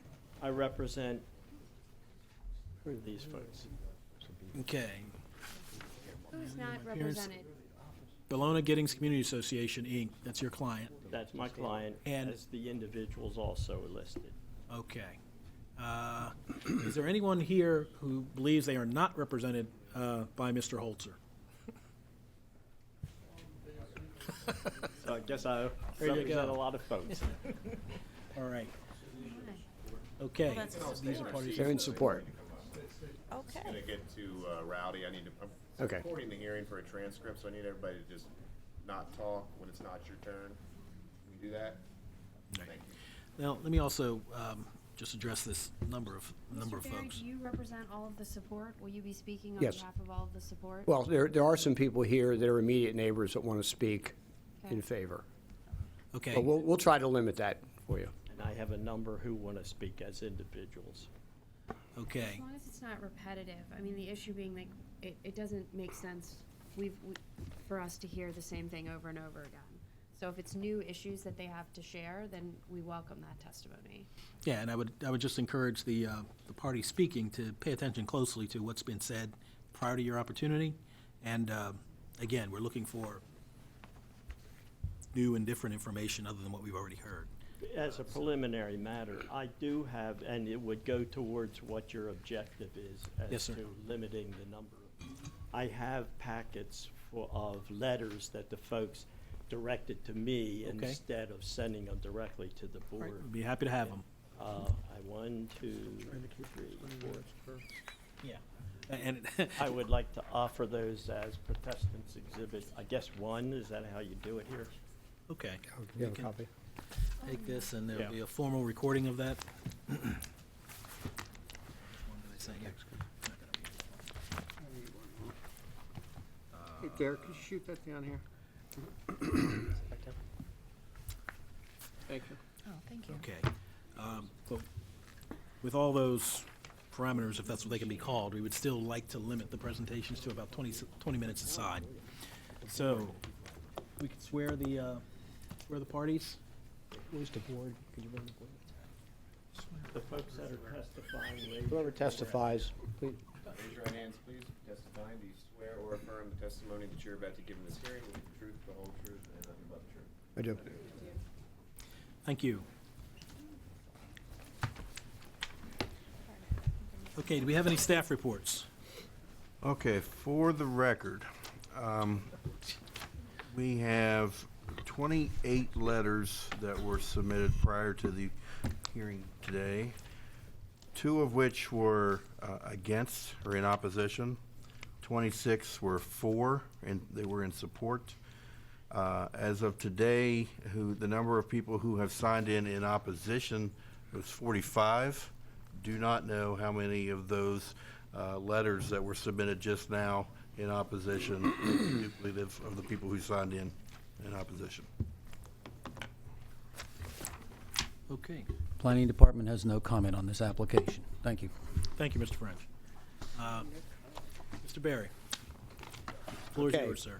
We'll try to make this brief, but there's a lot to go through, but it's really a simple application for 2 small additions to an existing business that the applicant, who's behind, next to me, has been running since 1985.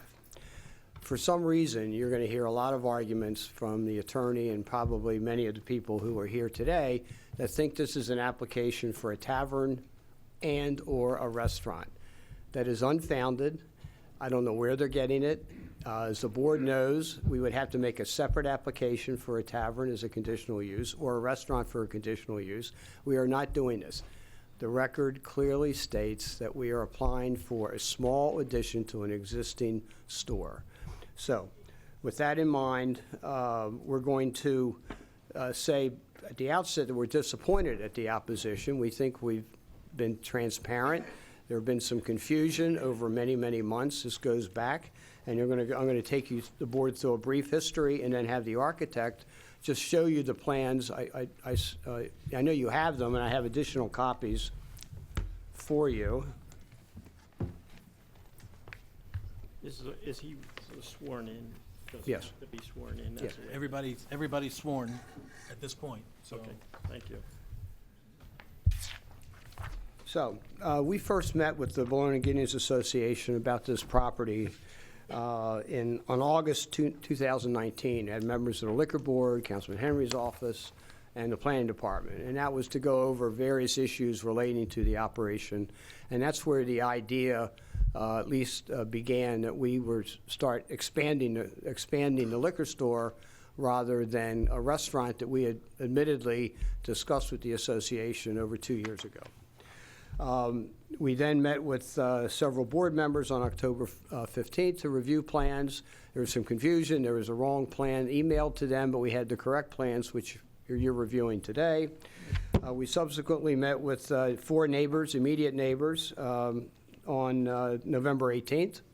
And we met with the association's attorney and board members on November 22nd. As part of that, one of the things that we're going to ask you to do is that we prepared a draft agreement that would list conditions that, under the board's conditional use authority, you're entitled to approve. And we believe that these address many, if not all, of the concerns that we were hearing from individuals.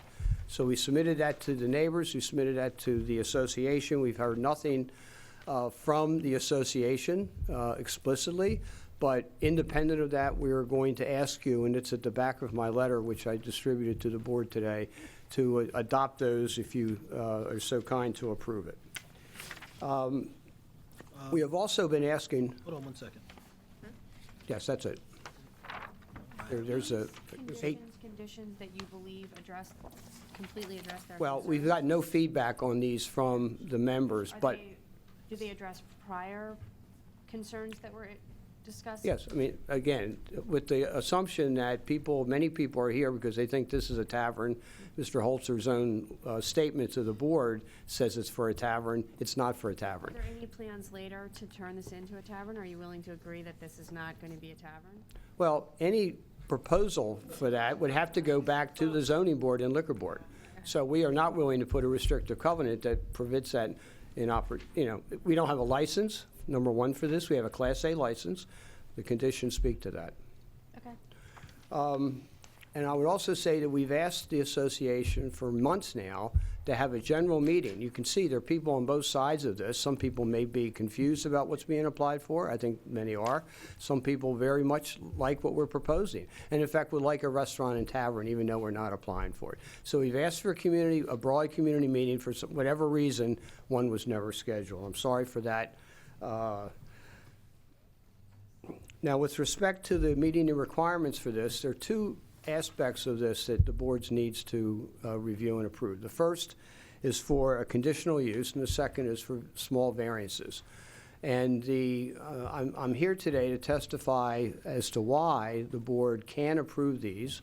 And secondly, using my over 40 years experience, both before this board as well as various Maryland courts as an expert in planning and zoning. So I offer that testimony with that in mind.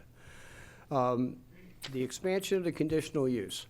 This property is unique for several reasons. One, the age of it, as it was built as a commercial structure. It was previously in a residential zone, so it was non-conforming for many years, but became, in effect, partially a conforming use under Transform Baltimore. And I say that because the pharmacy, which occupies half of the first floor and some of the basement, is a permitted use in this new zoning classification, C1-VC. That was a unique classification in and of itself. I think there are half a dozen other locations in North Baltimore that have this, with a variety of either attached buildings or in some cases maybe one or two detached buildings, as this is. The applicant's business itself is long established to sell high-quality beer, wine, and liquor, and also gourmet food for takeout. He has a small operation. He wants to continue it. And some of you may be aware that the increasing number of microbreweries, both locally and in the state, much less nationally, the increased number of distillers, some of which you've had before the board, I believe, they require additional display space. The existing operation is very cramped. If any of you have had an opportunity to visit, please do. But it's very cramped. People can't see a lot of the display. And with these new brands coming in, you need to see them to buy them. So that's one reason for this expansion. Under the section, you're going to hear more about this from Mr. Holzer, but under the zoning code, there is a requirement that an existing conditional use for any changes, alterations, needs to get conditional use approval. The ambiguity becomes whether or not an existing use that would have been required to go to the city council is required to go back to the city council for any change. I will argue, being part of the city council's deliberations for Transform Baltimore for 5-7 years, that section really meant that changes go back to the zoning board. And they go back to the zoning board because when Transform Baltimore was originally drafted, it was drafted to be only for conditional use by the zoning board. And then during the course of the council's deliberation, many conditional uses became conditional use by the city council. The council reserved the right to do it. They never changed that section. That's in the original draft. So I would argue that the intent was certainly to have the zoning board, and as a practical matter, one would not have a conditional use that goes to the council if they want to add a small rear addition or some other change or a new sign, have to go back to the city council for that. So I think the board has the authority to do it, and we think it also meets the intent and the standards for conditional use approval. I say that in my memo to you. It's a small addition. He's existed there since 1985. The neighborhood is one of the most stable neighborhoods in the city. MLS showed us over 5 years, 16 sales with an average sale price of $415,000.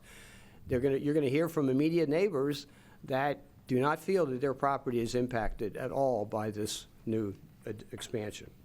We do not require a parking variance. We do not require, there's no change to the existing parking or loading being proposed. There's an existing parking lot behind the building. We're within the 35-foot height limit.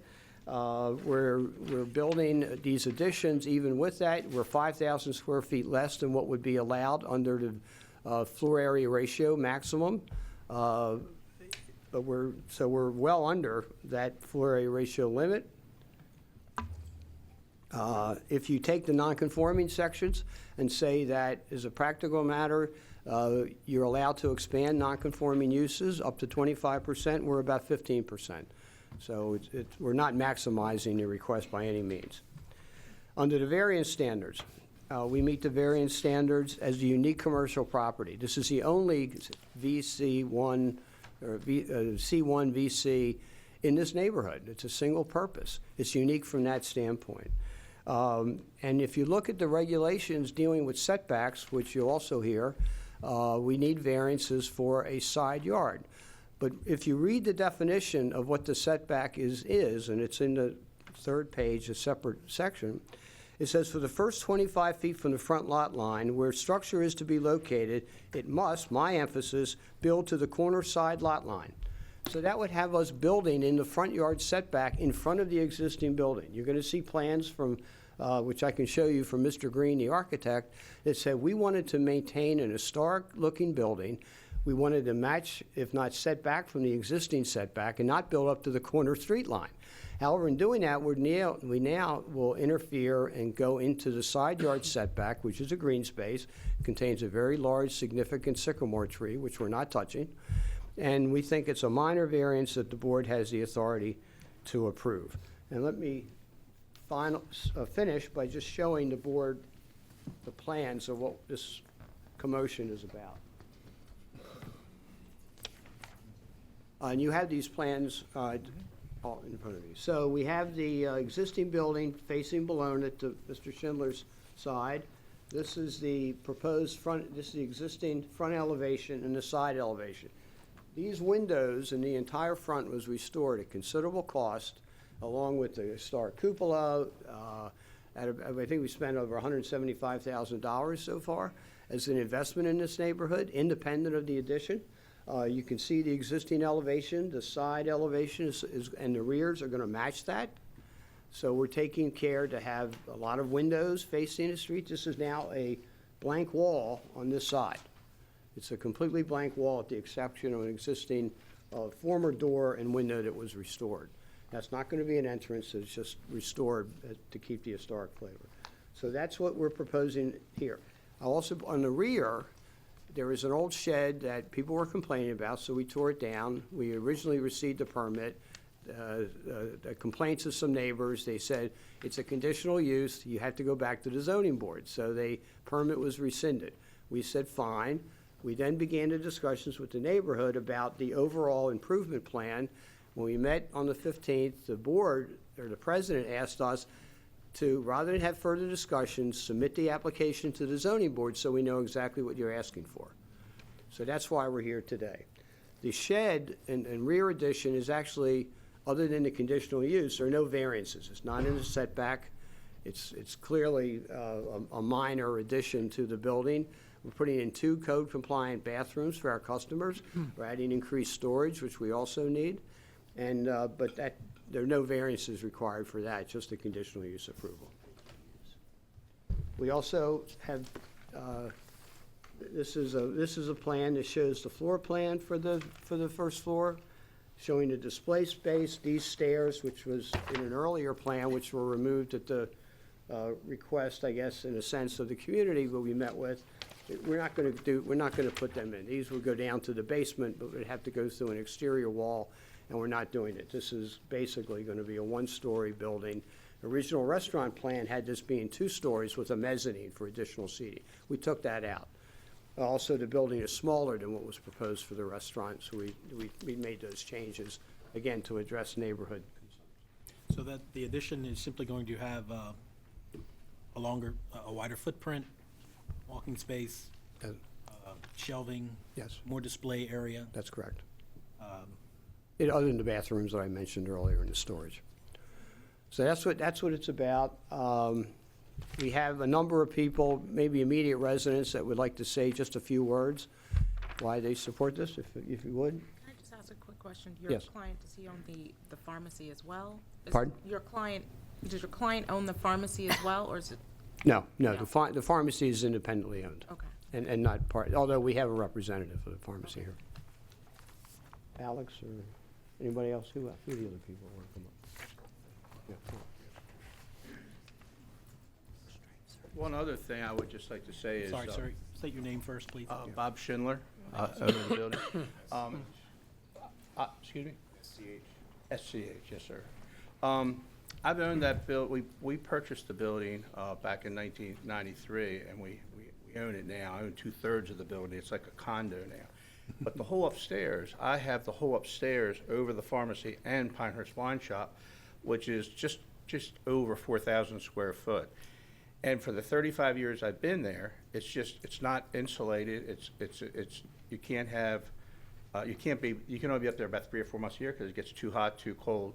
Sometimes the extreme temperatures, hot and cold, shuts down the air conditioning or the heating, and it's just a big, vast open. It's as tall as a ceiling. It's a big, vast area. There's only one entrance up there from my back office, which you can't even fit a 6-foot plank or an 8-foot plank to go around to get up there to improve it. So one of the reasons this I think a rather small addition is important to me is because I'd like to finish this big, beautiful 4,000 square foot dormer. Imagine a Cape Cod. This is the whole top floor. It's 4,000 square foot, and it's just wooden floor and rafters, and it's a beautiful wide open area. And I couldn't improve it without you putting small boards in, but you couldn't use 12-foot planks, 10-foot planks and all to do it. So that's one of the other reasons that was important to me, where I could make it really nice and put the money into it and make it nice for the neighborhood. But I also could use the second floor, which I haven't. I've been there for 35 years, and all we do is put dry goods up there because you can't put anything else. Couldn't put good wine up there or anything like that. So anyway, just wanted to put that out there. Thank you. Hi, my name's Gordon Reynolds. I live at 6300 Blenheim Road, so I've got one house in between me and the store. I think what these guys have done over the years, putting a lot of money into this place is pretty special. And I think the reason, I have a 3-year-old and a 5-year-old, that we moved to this neighborhood is for places like this. My kids go in there, look at the trains, grab a lollipop. We also use the pharmacy. So, I've been in real estate a long, long time, kind of really understand, what makes places special, and it's places like this. So I'm all aboard. And I think that from a property value standpoint, this is a difference maker. I mean, this is why, people sort of live here. And, I'm fully supportive, and I think it'll just enhance the value of the neighborhood. So, and I'm obviously vested. I got 2 little kids, right? So we're doing the whole thing. So, Thank you. yeah. Good afternoon, Bruce Powell. I live at 6308 Mossway, just around the corner from Pinehurst and the pharmacy that's attached to it. So I've been in the neighborhood almost 15 years. My grandfather lived in the house across the street from where I live now, and he took me to Tomney's back then, when I was a child, and I've been going to Pinehurst Wine Shop since it first opened a long time ago. So I know there's not much time, and I'll share just one anecdote with you about why I think they're great neighbors and why they're a big asset to the neighborhood. Years ago, I think it was 2012, you might remember a storm they called the derecho that rolled through Baltimore, knocked the huge trees in our neighborhood down as they did all over the city. Our power was out for a week in the sweltering heat of July. It was unbearable. No refrigeration. I wasn't one of the people who had the foresight to buy the whole house generator. So Pinehurst Wine Shop, they didn't have power either. We were all out. They were open every day, and you could go down there. Everything was warm, whatever you wanted to buy. But Bob and Gordon McNamara right there, who run the shop, saw the need, and they sell ice because it's a store, but they needed a lot of ice. So they arranged to have pallets of ice delivered every day and sold it at cost to the neighbors. And at the end of the day, if they had ice left that was going to go to waste, they gave it away. So they provided for the neighborhood in a time of need. And this is just one small anecdote. I have a plant on my window right now that Alex gave to me on the way out of the shop one day. It's just wonderful people who care about the hood, nice people they have working for them. I love the place. My kids love going next door to the pharmacy and getting their snowballs, et cetera. I don't see the big deal about this. Obviously, it's a big deal. I respect and know any of the people on the other side, but there's no reason not to allow them to do this and improve a shop that's an asset to the neighborhood. Thank you. Thank you, sir. Good afternoon. My name is Bob Gentry. I live at 412 Holland Road, which is approximately a half mile from Bob's shop. I've been there since 1992, and I've known Bob Schindler since then. He's been a great neighbor. His iconic building is fabulous. I've shopped there since 1992. My kids, since they were 16, started shopping there. No, just kidding. But anyway, I've seen the addition. I think it's a good fit for the neighborhood, and I support it wholeheartedly. Thank you. Thank you. Good afternoon. My name's Timothy Gunning. I'm a neighbor as well. I live at 6311 Moss Way. I live in a house that I bought from my mother's estate. The family's been there since 1978. When I was out of the house, except for my 4 years in college out of town, I was about 3 blocks down on the edges of Rogers Ford. So I've been aware of this commercial property for a long time, even before Bob owned it. And I can tell you that since he's purchased that place, it's just been such a fantastic turnaround. I'm here to say that I support them. I think that they are very responsible corporate owners. As you've heard from other people who've testified, and I think that the lawyer's presentation, this is an island commercial property, if you will, surrounded by a lot of homes. And one perspective that I've often had, being aware of some of the struggles and the opposition and whatnot, is that, you know, at some point, somebody who owns a property who wants to do things with the property to make it better in his mind, and I don't question anybody's goodwill in terms of whether they're for or against in this situation, but at some point, in my experience, and I'm an attorney as well, when you have a piece of property and you want to do things and you have dreams and goals for it, and eventually all of the impediments just wear you down and you decide, well, you know, I'm going to leave, I'm out of here. And I often think when Bob does leave, and all good things, all bad things eventually end. All things end. And when he does leave, then what's going to happen to the property and what will be there? And I do worry about that because it's such a central focus point of the neighborhood, if you will. So I support what they're doing. I think that they are trying their best to get out there and tell people what they're doing. And I think, as Mr. Powell said, that it's a relatively minor change that he's asking for, and I hope that you support it rather. Thank you. Thank you, sir. Hi, my name is Tom Aris. I live about 7 houses down on Lake Avenue. My wife and I moved there back in January, so we're very new to the neighborhood. We wouldn't be in that neighborhood. We shouldn't be in that neighborhood for another 5 years. We're some of the youngest people on the block. We're not your prototypical neighbor. We found a really cheap house in the neighborhood and just jumped on it. It needed a lot of work done. We would have normally waited until we had 1 or 2 proverbial kids. But we found a really cheap house in the neighborhood, and so here we are. I gave up my life in Canton. We would just love to have a nice place to walk to take my in-laws when they visit, to take my parents when they visit. The shop has been nothing but wonderful. They let our big 75-pound pit mix in there, and he could probably knock over half the displays because it is kind of narrow in there. And they're super, super nice. We've never had a bad experience with them. They seem like they're completely invested in the community. And quite honestly, if they're not invested in the community, they wouldn't have done well. And it's quite obvious by both sides. If they weren't good people, they would have been out of business by now. One last thing I'll mention, I don't quite agree with what their lawyer said about property value. I actually think it's going to increase property value. In the evening times, during the day I'm an accountant, and in the evening times I teach personal finance and budgeting to mostly 20 and 30-year-olds, sometimes because their parents have forced them to come seek me.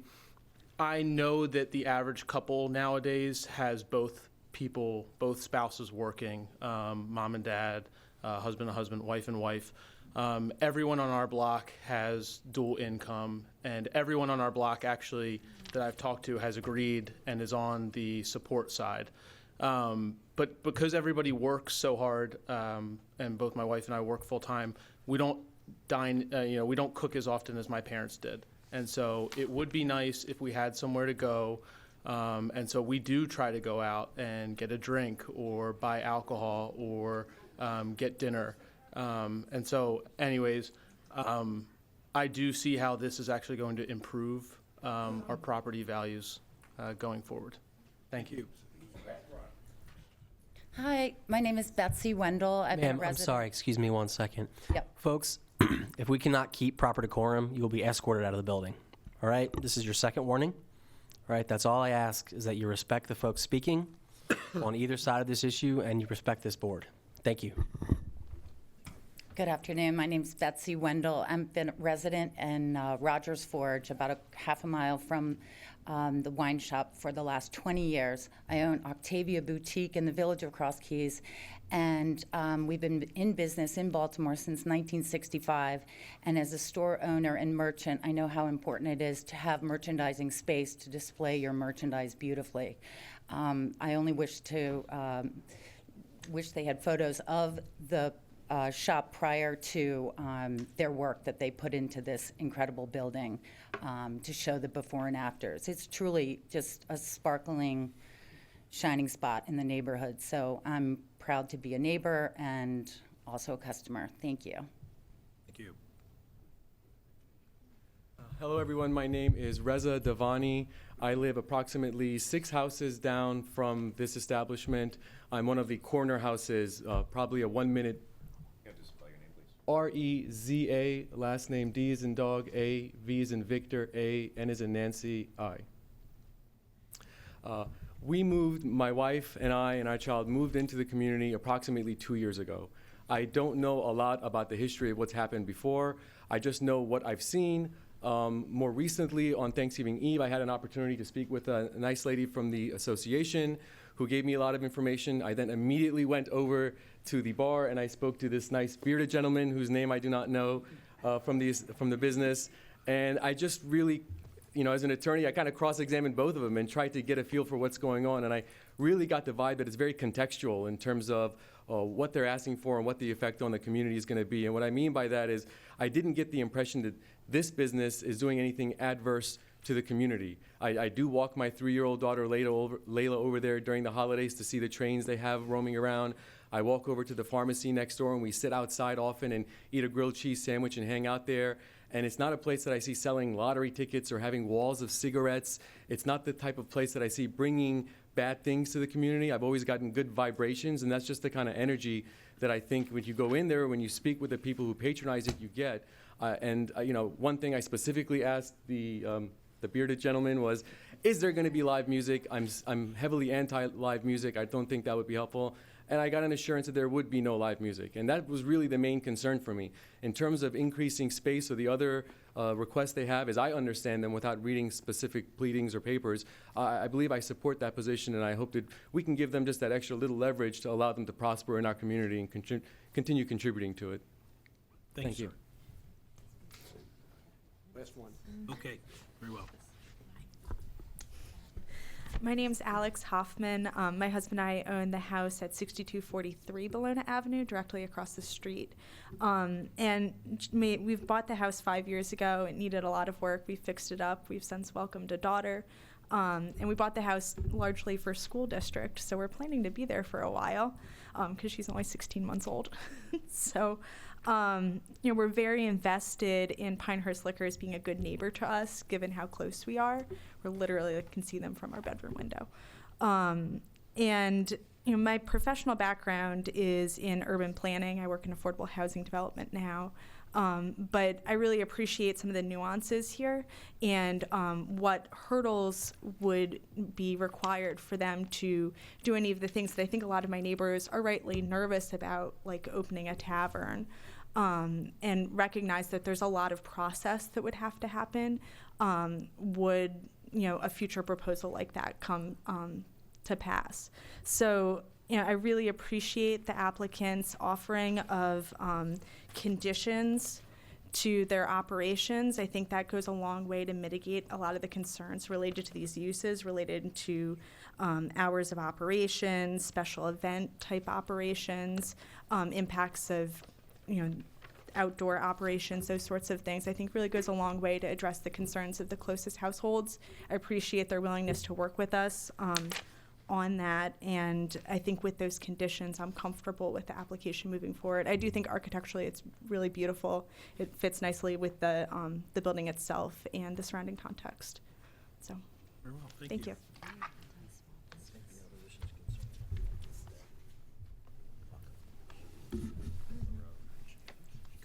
We'll wait for, anything thing I'll add is happy birthday to Mr. Holzer. I understand it's his birthday today. We've known each other for many years on different sides, but happy birthday, Carol. Thank you. Thank you. Mr. Holzer. Members of the board, thank you very much.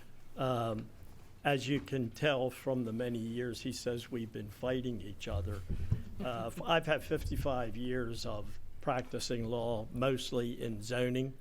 I have also been the Baltimore County attorney who was involved in coming up with development plans, zoning, etc. And in this particular case, I want to, as counsel just did, Mr. Barry, I want to address what I see is the problem. And what I see has been, 2 years ago I got called because they wanted to put a restaurant in. And it got the community very upset, which they dropped. And as a result of their dropping that, I think they learned that the community has tavern or restaurant or at that kind of activity on the mind. And when I hosted a meeting with Al and his clients, one of the things that I ask for is if we can work this out, if truly what you want is this expansion of the liquor store to stay a liquor store, fine, we'll go back to the community and consider that. Problem was, when I see what their proposed 1 through 8 limitations that they suggest that you adopt, there's no binding. It's between the liquor store, not the owner of the property. And of course, to preserve anything in terms of the status quo, you either need a contract, you need a covenant, you need an assurance that it is not the owner of the property is going to bind that he'll just use it for a liquor store. And that's not the case.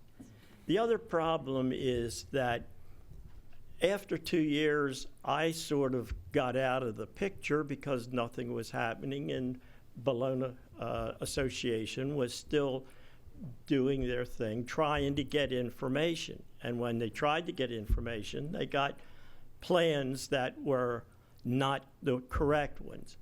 Since I've been involved in it, I've been trying to get plans and an understanding of what they wanted. And I get this idea that it's supposed to enclose, the 2 enclosures were supposed to beef up the storage and the display capability of the liquor store. Yet, when I looked at the plans, and I've looked at thousands of plans, I see an unusual plan, which you've been shown, of bathrooms being added, storage which is not defined as being added, a change of what was existing site plan in terms of the cooler area, it's been changed. I see the addition on the side, the proposed addition, this says display for that size of facility. All that does is take these people here, who are all neighbors of those people and him, and put them at odds because the truth was not displayed by the applicant. The truth of the matter is, once they get the addition, the next thing they will do, as the woman who just testified having some planning experience, will go back and apply for a tavern, etc., or a restaurant. Because You will hear testimony from multiple people here, if you wanted to, but I know you would rather conserve.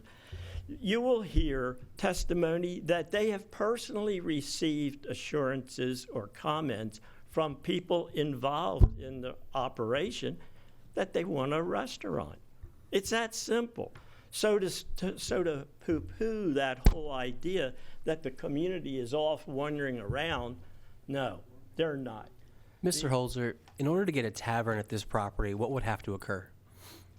Let me have my opportunity, and then I'll address you. But I'm trying to address this idea that there are these going other to- things I'm up in going the air. to- Mr. Holzer, Yes. if I may. In order to get a tavern at this location, that would require a conditional use by ordinance, correct? Yes. So that would have to go through city council, Well, it may correct? not if you decide to change it and permit it that way. No, sir. Secondly, if they wanted a restaurant at this location, that would require a conditional use by this board, which would be an additional application, correct? It may, with the way things operate in the city, I'm not sure. Yeah, but you're not, sir, you're not addressing what we're here for I today. want to address, I just wanted to tell you, We're not, I can tell you that this board is not interested in hearing that. Like, talk to us about what we're here for today. did you read my first, I read some of these, and some of these people, one no, of the neighbors no, doesn't no, even live here. ma'am, board member, please. Let the board members speak. Did you read my preliminary motion to require additional information filed on November 15th? I don't think. Is that in this packet, sir? Yes, it's in the packet that accompanies my memo filed yesterday with the issues presented. Have you read that? Mr. Holzer, that's why we're here today. Okay. This is your forum to go through those requests. I And will. then to address those to the board. I will. Number one, issue presented. This board does not have jurisdiction to consider this application as the express written authorization of the property owner was not provided. Yesterday, when we came down to file this document, we found an undated letter from the alleged owner, okay? We found it yesterday. Number two, the proposed enlargement of the building violates the standards and purposes of C1 VC zoning district. It's spelled out in this memorandum, which we submitted, that explains how I do it. But let me just get through the issues. Three, the board does not have the authority to grant the proposed additions. Retail goods establishment with alcohol beverage sales is a conditional use that requires city council approval. The posted notice of this matter did not comply with the requirements of the zoning code. Essential information required by the code was not provided. 5. 6, the purpose of the proposed additions is to accommodate a small restaurant or future tavern. The existing setbacks on at Bologna Avenue should be maintained.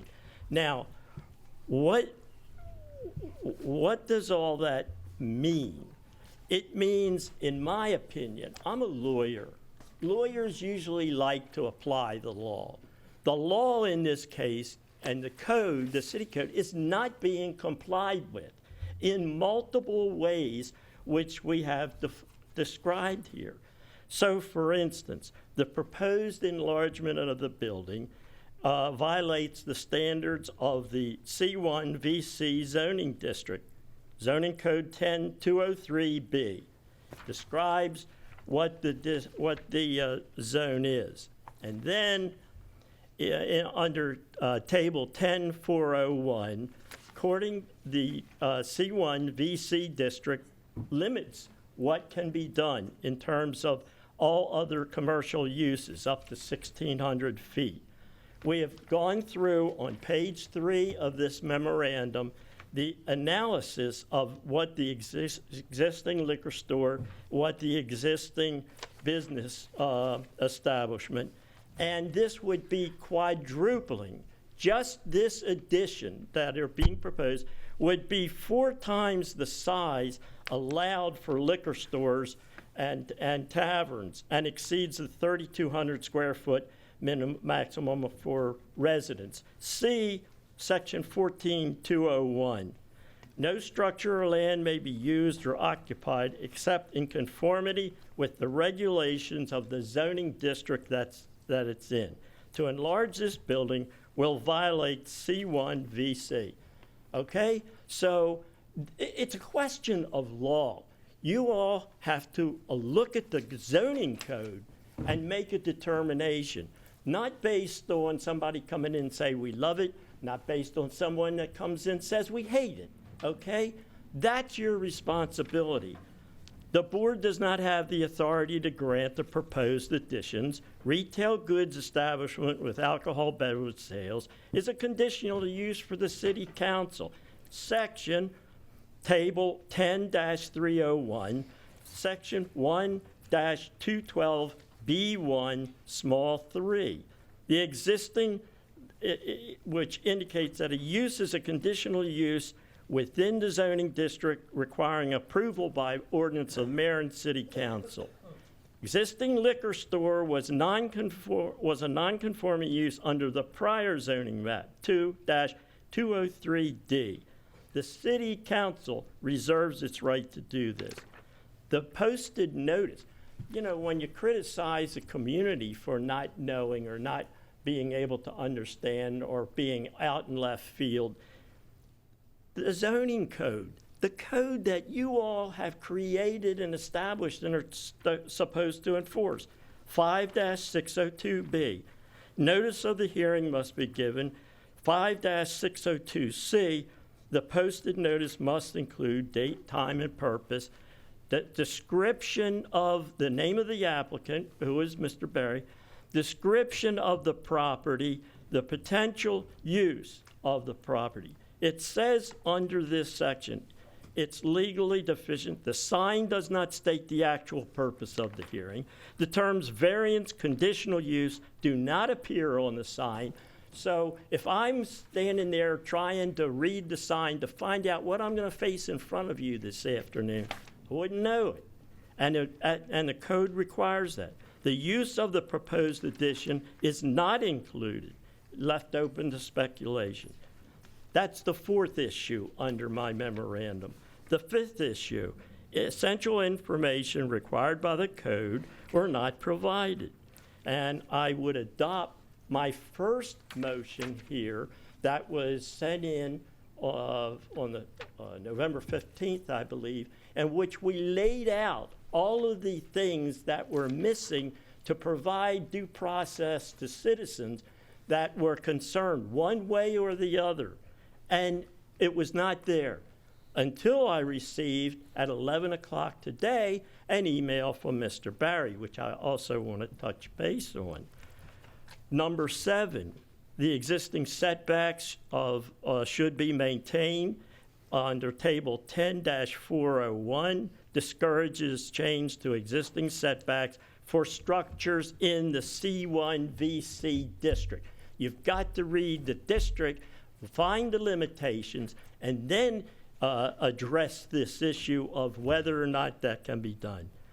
And issue number 8, expansion of liquor store use is not desirable, okay? And it's been problematic for the community.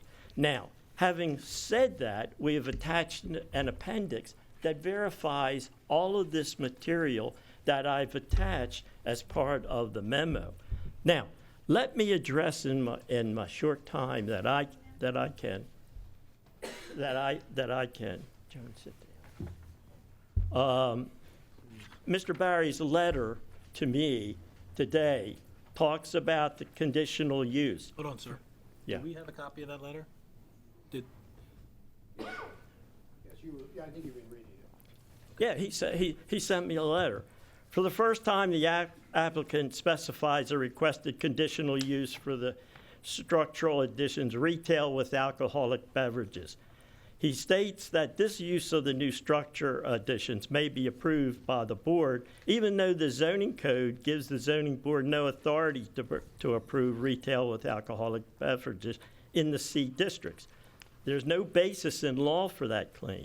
He also claims that a nonconforming use is the correct use for this, correct status for this, but has not previously applied for an expansion of a nonconforming use, nor does he have a determination of nonconformity from the first floor. Secondly, Mr. Barry's claim of 25% allowance to increase the size of the property makes no sense for the C1 VC district. The code still has the section saying where there is a conflict, the stricter provision applies. That would be section 1-204, conflicting provisions. You are going to be faced with that issue from a legal standpoint. Now, is intended use. The zoning code does not allow the intended use to be different from the use that is requested. See App 11-1-314I. When I say the app, I mean the appendix to our recent memo. Variance. Mr. Berry erroneously ignores the footnote in Table 10-401 that applies to all existing structures in the C1 VC district, which requires a variance for all changes in existing setback. See Appendix number 35. 2 more points, and then I'll be finished this. Floor area. The floor area limitations for uses in the C1 VC are not addressed at all.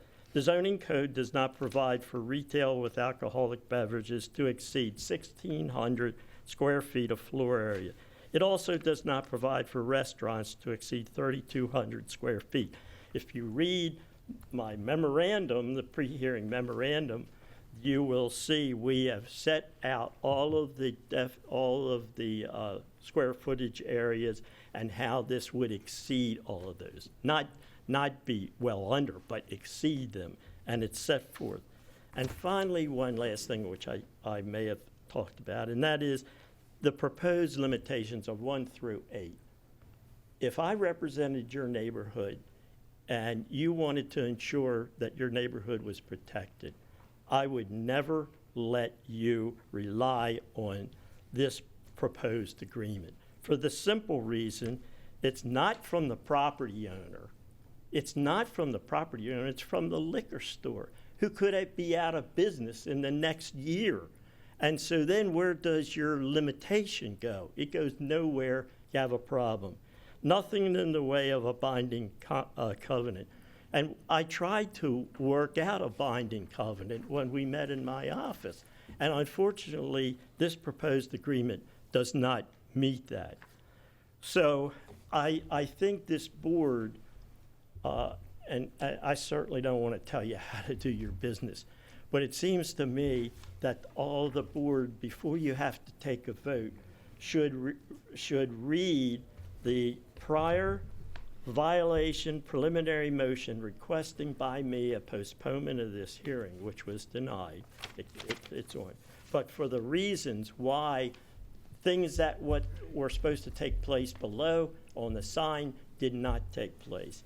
Then, after you read that, if you read this one, most recent one that I filed yesterday, you will see the legitimate basis upon which the community is raising these issues.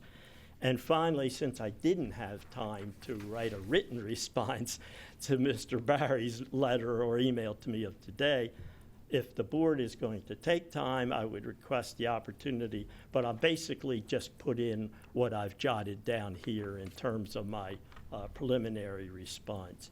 I now have a number of the folks that would like to testify. If I have,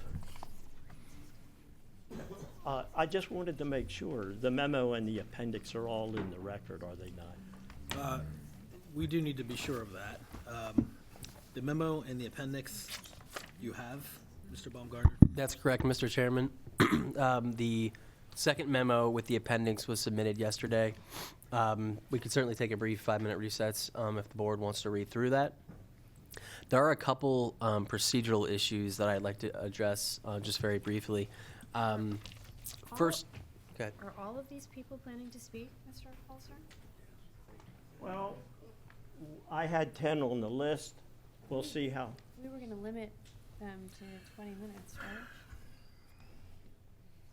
My concern is this is a very emotional issue, clearly, for these neighbors. How many witnesses did the other side testify? Did you count them? Approximately 8 or 8. So, or so. let's say 10. That's We'll try to do. I had a list of 10.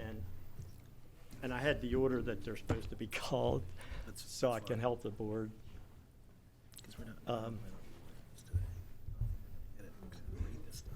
I'd like to hear from Mr. Baumgartner. Sure. The procedural aspects that Mr. Holzer went into, I just wanted to address those very briefly. They were administrative in nature, and that's why the application that we received meets the zoning code and meets the regulations for receiving an application. So that's why that particular issue did not come before the full board. It was an administrative decision that the application met the standards that we typically apply. Is it unusual for the planning office not to have comments? They have comments for certain appeals and they don't have comments for other appeals. I can't speak to when they comment and when they don't comment. So that was correct, that there were no planning comments on this case? For this particular case, yes, that is correct. So the application was received, it was paid for, the plans met the standards. Our application requires a signed affidavit saying that the applicant has the authority of the property owner to pursue the appeal. So that's sufficient for the signed writing from the property owner. Even though we did receive by mail a couple weeks after they filed the appeal, the letter from the property owner, again, saying that they had the right. The undated letter that's in the attachment? Correct. It was received, we put it in the file, Mr. Holzer. It was, just put it in the record. Sure. And the purpose behind that rule, by the way, is to protect property owners from tenants filing things on their behalf that they don't have the authority to file. So the purpose of that writing is to protect the property owner. The signposting. For decades and decades and decades and decades, this board has heard appeals of different varieties, and the language is almost always the same. It is the appeal number, it is the zoning district, and it is to do whatever, to build X, to use the property as Y. We have never included the words variance or conditional use on that signposting because your average person of above average intelligence would have likely no idea what a variance was. But the code does require it. Does not, sir. It does not? So when the posting is put up on a property, it's to inform the community, what are they doing, right? So they're building an addition onto a property. They're going to use the property as a store or whatever it might be. So again, I'm talking about decades and decades and tens of thousands of cases. Sure, and those signs have always been the same. So there's nothing irregular in the application materials, and that's why that did not come to the board's attention. The staff report that our office prepares lays out all the legal issues. It lays out if it's a conditional use or a variance. That's a public document. Anyone from the public can call our office and say, what are the actual issues in contention with this case? And our staff are trained to explain, go right down through the staff report to explain, well, there's a variance for this addition, or there's something else for this part of the property. So that's the sign issue and the application. The plans were fairly straightforward. They showed a building. They showed 2 additions to the building. So those were accepted and then put into the file. I believe those are all the procedural aspects. Are you saying that the board, these members of the board did not know of all those decisions that you made? No, I'm saying that when folks apply, so we hear 600 cases a year, and for each of the 600 cases, I don't run that past the entire board as for scheduling purposes. So my first motion was not run in front of the board at all? That's correct. Well, now I'm asking that document be presented to all of the boards so they can make up their own mind whether or not the code, I'm not worried about your opinion. I want the code to provide for them the basis upon which it is or it is not there. First, as I mentioned before, this is your opportunity to address those issues. And the board sits twice a month.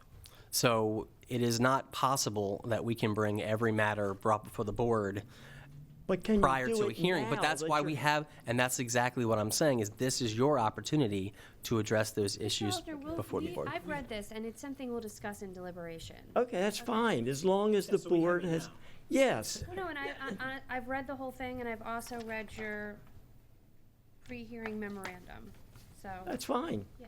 I appreciate the fact that you read it. I'm not sure the rest of the board No, read I it can all. assure but- you that they have. Everyone, I can assure you that before a decision is rendered, we will have taken into account all of the material in front of us and considered See, it, whether and- it's today or whether we need additional time. to I make that appreciate that, Mr. Chairman. I really do. The board member is speaking, Oh. you are not speaking. Okay, I'm sorry. Thank you. I appreciate that, Mr. Chairman, and I appreciate the board who has that same consideration. One of the things that I've learned over the years being in Baltimore City and in every county in this state in these zoning matters is that it's very important for the board and the city as well, your board, to understand preliminary matters at all, whether you hear them from the executive director or whether you have the opportunity now to be aware of them and read them. That's all I'm concerned about before you make a decision. So And I'm certain that at least I can, as the chair, speaking on behalf of the board, can tell you that all that would be taken into consideration and giving its due. I weight. appreciate that. I appreciate that. Now, I will state to you, though, that with regard to the number of folks that you have who will testify, if we can, granted, there were maybe 8 or so folks on the other side, but I think they encompass certainly what they had to say within 10 minutes or less. I would ask you to adhere to at least that. we have a timing issue today, so we want to be able to deliberate on your matter today, and in order for that to happen, we need to. And hear the rest of the document. And of course, so that we can also- deliberation is open deliberation. Of course, I was not. Because I was the inclined- one that took that to the Court of Appeals to get it verified. So that's why I have an interest in open deliberation. Of course, sir. It's an Okay. open- Very good. I, If I could have a minute, I think Mr. Baumgartner wanted to take a minute to do or talk to the board internally. No, I was saying if the Okay. board wanted to take 5 minutes to review what Mr. Holzer had already submitted, the board could certainly do so. That's up to the chairman. I think, let's go forward and put it all on the table and so Okay. we can hear all this and move forward. But Okay. we are under some time constraints, so if we could do this within 10 minutes or less, the additional witnesses that you have to testify, that would be great. Well, that gives them about a minute apiece. Say a lot in a minute. Sir, we actually don't need to hear the same thing over and over again, so unless I understand each. that, ma'am. Okay. I understand that. I've been practicing law for 55 years. I've been I practicing do. law for 20 years, and I'm a litigator, so I know. Well, so am I, so Yeah. I appreciate you. Of course. Who shall we go first? You ready? Go. Thank you. I will be concise. First of all, I want you to know, especially Tracy Swindell, 6003 North Charles Street. So first of all, thank you for hearing out about all of sort of the code issues, because I want you to know as a citizen, first and foremost, one thing I've learned in this process is that there are laws that protect us. And if those laws are not adhered to, then we are not protected and our rights are not protected. So thank you for your attention to those details. It's really important. So second of all, I wanted to let you know, I heard a couple of things when the opposition's supporters were talking, because there's sort of this, restaurant expansion, what are we talking about here? I just thought it was interesting, and I hope you will review the transcript when you have a chance, that 2 people who spoke for the opposition referred to the opportunity to drink at the liquor store. Who drinks? Who takes their family to drink at the liquor store? But anyway, so my husband and I have lived in this neighborhood for 20 years. I have been a member on the board for the last maybe year or so. By the time I got here, the MOU was done.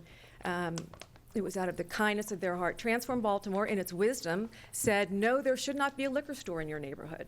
And this neighborhood came back and said, you know what, let's see if we can maybe work with you. They came up with the MOU, and the liquor store stayed. And I have to tell you, from my perspective, just as a citizen, it is that the kindness has been repaid with less than what we would expect. This is a relatively benign liquor store, and that's what it's supposed to be and stay. That's what we approved. That's what we said, yes, have it here. The request for an expansion of this building is not appropriate and apparently against the law, according to the code. So I'm a realtor. I've also worked for a developer. I've been a commercial real estate lender. So there are a couple of people here who have spoken to the fact that I think it's great that I'd like to live next to a larger liquor store and whatever else it may be, because these folks are not committing to that use. They are saying, no, we'd like to reserve the right to do other things. Well, there's lots of other things they can do, one of which would be a restaurant or perhaps a tavern. So I just ask yourself rhetorically, who wants to raise their kids next to a tavern? Don't need an answer. I know there are a couple of people who are going to say yes, and to them I say the really good thing is there are neighborhoods that accommodate that, but they're not Bologna Giddings. Wonderful to go down to Federal Hill, go to Canton, go to other places. But this neighborhood is not that, and it's not Roland Park with Petit Louis either. That was a planned unit development from the beginning of its conception in the late 1800s. This is single-family detached homes with a narrow road network in which someone wants to put a larger liquor store when Wells is up the road on York Road and you've got Eddie's Liquor Store on Charles Street. Does not make sense. I'm also going to tell you, because there was a gentleman here who left earlier because this was run on and on. He moved because of the discussion of the restaurant and the tavern. There was another family, and these are both people who live directly across from this building. Another family moved, and I have it, there's a letter in your packet about this. They moved because, you know what, for them to raise their kids across from a restaurant or a tavern was a risk they did not want to take. Yes, there are people who may want to do that, and God bless you. But for this neighborhood, it is inappropriate. Thank you. Thank you.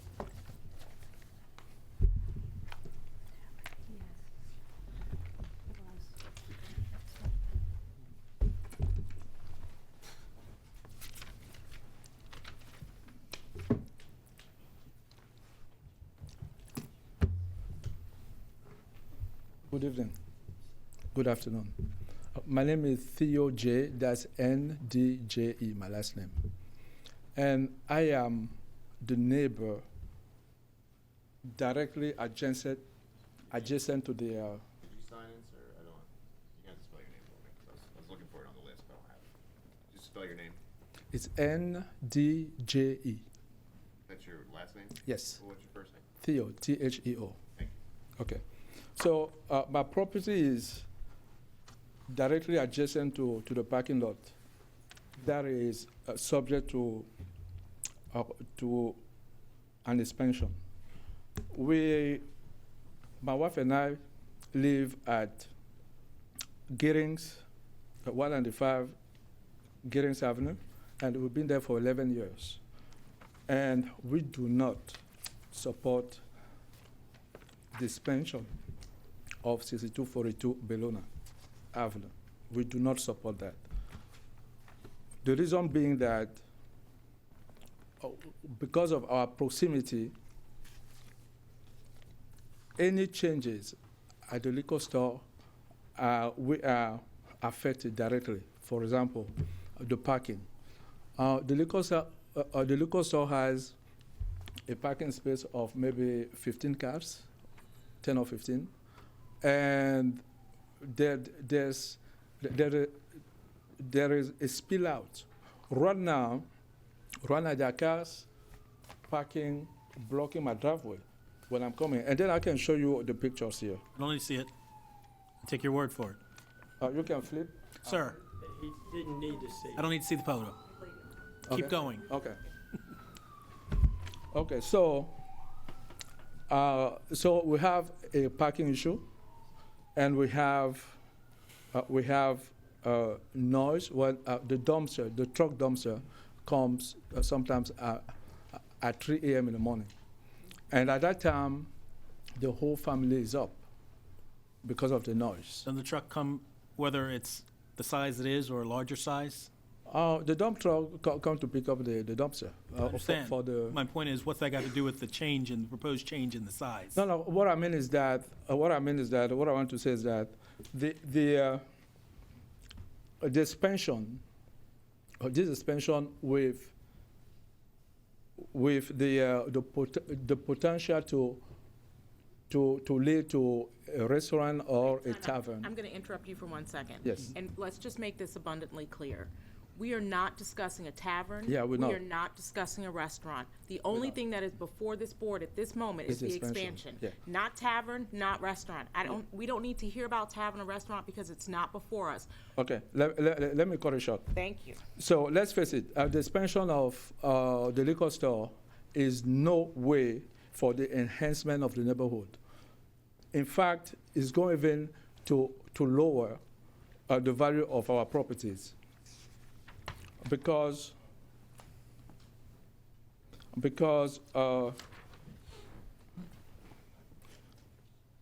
there will be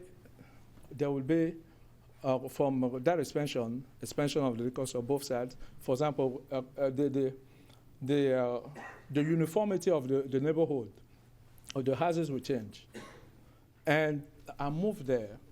I bought that land in 2006.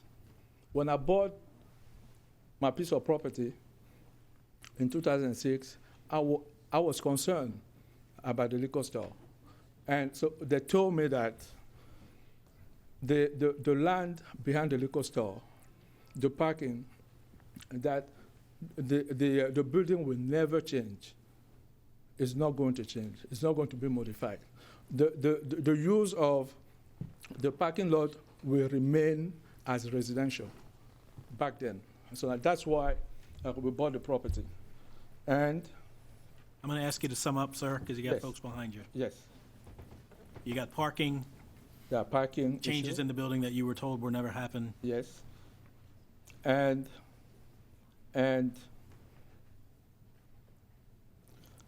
right now, when I was building even, those changes, when we were building the house, we wanted a front load garage. That was forbidden by the association. So now we couldn't do that. We couldn't make those changes. So I'm wondering why the liquor store is moving from what they had to change constantly. So I believe, like some of my friends here said, we love the liquor store. I mean, my daughter goes to the liquor store. We love it, but we want it to remain as it is. So Okay. This issue is about the change in the size of the liquor store. yes. So I would believe that what the expansion at the magnitude at the one do not belong to our neighborhood, and that for the business that they have in mind, they can do it at Belvedere Square, they can do it at York Road. They are welcome to do that. Okay, thank you. Thank you. Hello, I will try to be concise here. My name is Juliana Bird. I live at 193 Giddings Avenue. I am 24 steps, not feet, not houses, not blocks, steps from the property that we're talking about today. You have in your packet, among the letters, a letter from my 16-year-old son. I would like to read this. Man, we can read the letter. Just the fact that you just pointed out really helps us target that letter. I really want to point out what he's saying because this is on TV and this is being recorded. He's taking a crime and culpability class at Park School right now, and depending upon the outcome, this is going to be a subject in his class of when do you have the right to violate the law. We do not get to violate the law just because it is inconvenient to us. As I stated, I live 25 steps from the 6242. Sorry, 6242. And in the past 4 years, we had to deal with patrons illegally parking across our driveway. When confronted, they say, "I'm just running in for some beer," and go about their merry way. I have had discarded trash, including bottles filled with urine, placed in my front lawn. Can I ask a quick question? Was the liquor store there when you bought your house? It was. Okay. Allowing for 6242 to expand will only make this worse. My house is the last remaining Queen Anne Victorian in the Bologna Giddings neighborhood. It is part of the National Register of Historic Places. For the past year, we have been repairing the house with the assistance of the Maryland Historical Trust. We do it at significant personal expense to preserve a historically significant property on behalf of the citizens of the city and state, and we have been able to accommodate them in leaving the original siding and windows at our house because we're in a residential neighborhood. Our home was built in 1897. It was not built in a commercial district. It was built to be part of a residential neighborhood, not to be located within throwing distance of a large commercial establishment. And that is what C1VC was supposed to protect, is to leave it as is. We have concerns about the environment that you can read in my letter. I did read your letter Um, about the birds. Yes. As a matter of fact, we actually checked, my son, because he's a budding ornithologist, we checked and we saw a red-breasted nuthatch in our backyard, 24 steps from the proposed expansion. That red-breasted nuthatch is on the Maryland list of rare, threatened, and endangered species in Maryland. I don't want anything that is going to disrupt the wildlife that is taking care of the mosquitoes, the termites, the foxes that are there, that are taking care of the rats in our neighborhood to be disrupted. And most importantly, I want to see the city follow the code. It's the law. Okay. Got it? Thank you. Thank you. Mr. Holzer, just to let you know, you're at 12 minutes and 1 second.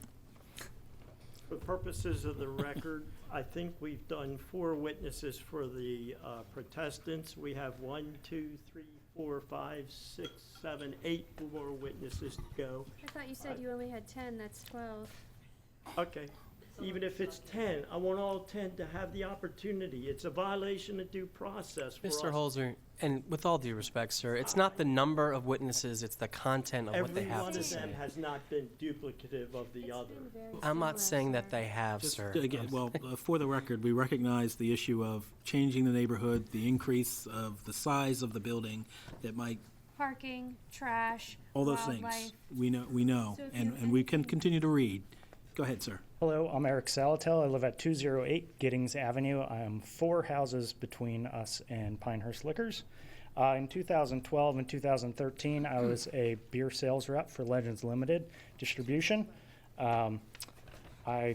Looking at the plan here, I don't see a plan for a liquor store. I see alternative use. I've never seen a liquor store with 2 entrances, 2 glass fronts, which would be the Giddings Avenue and the Bologna front.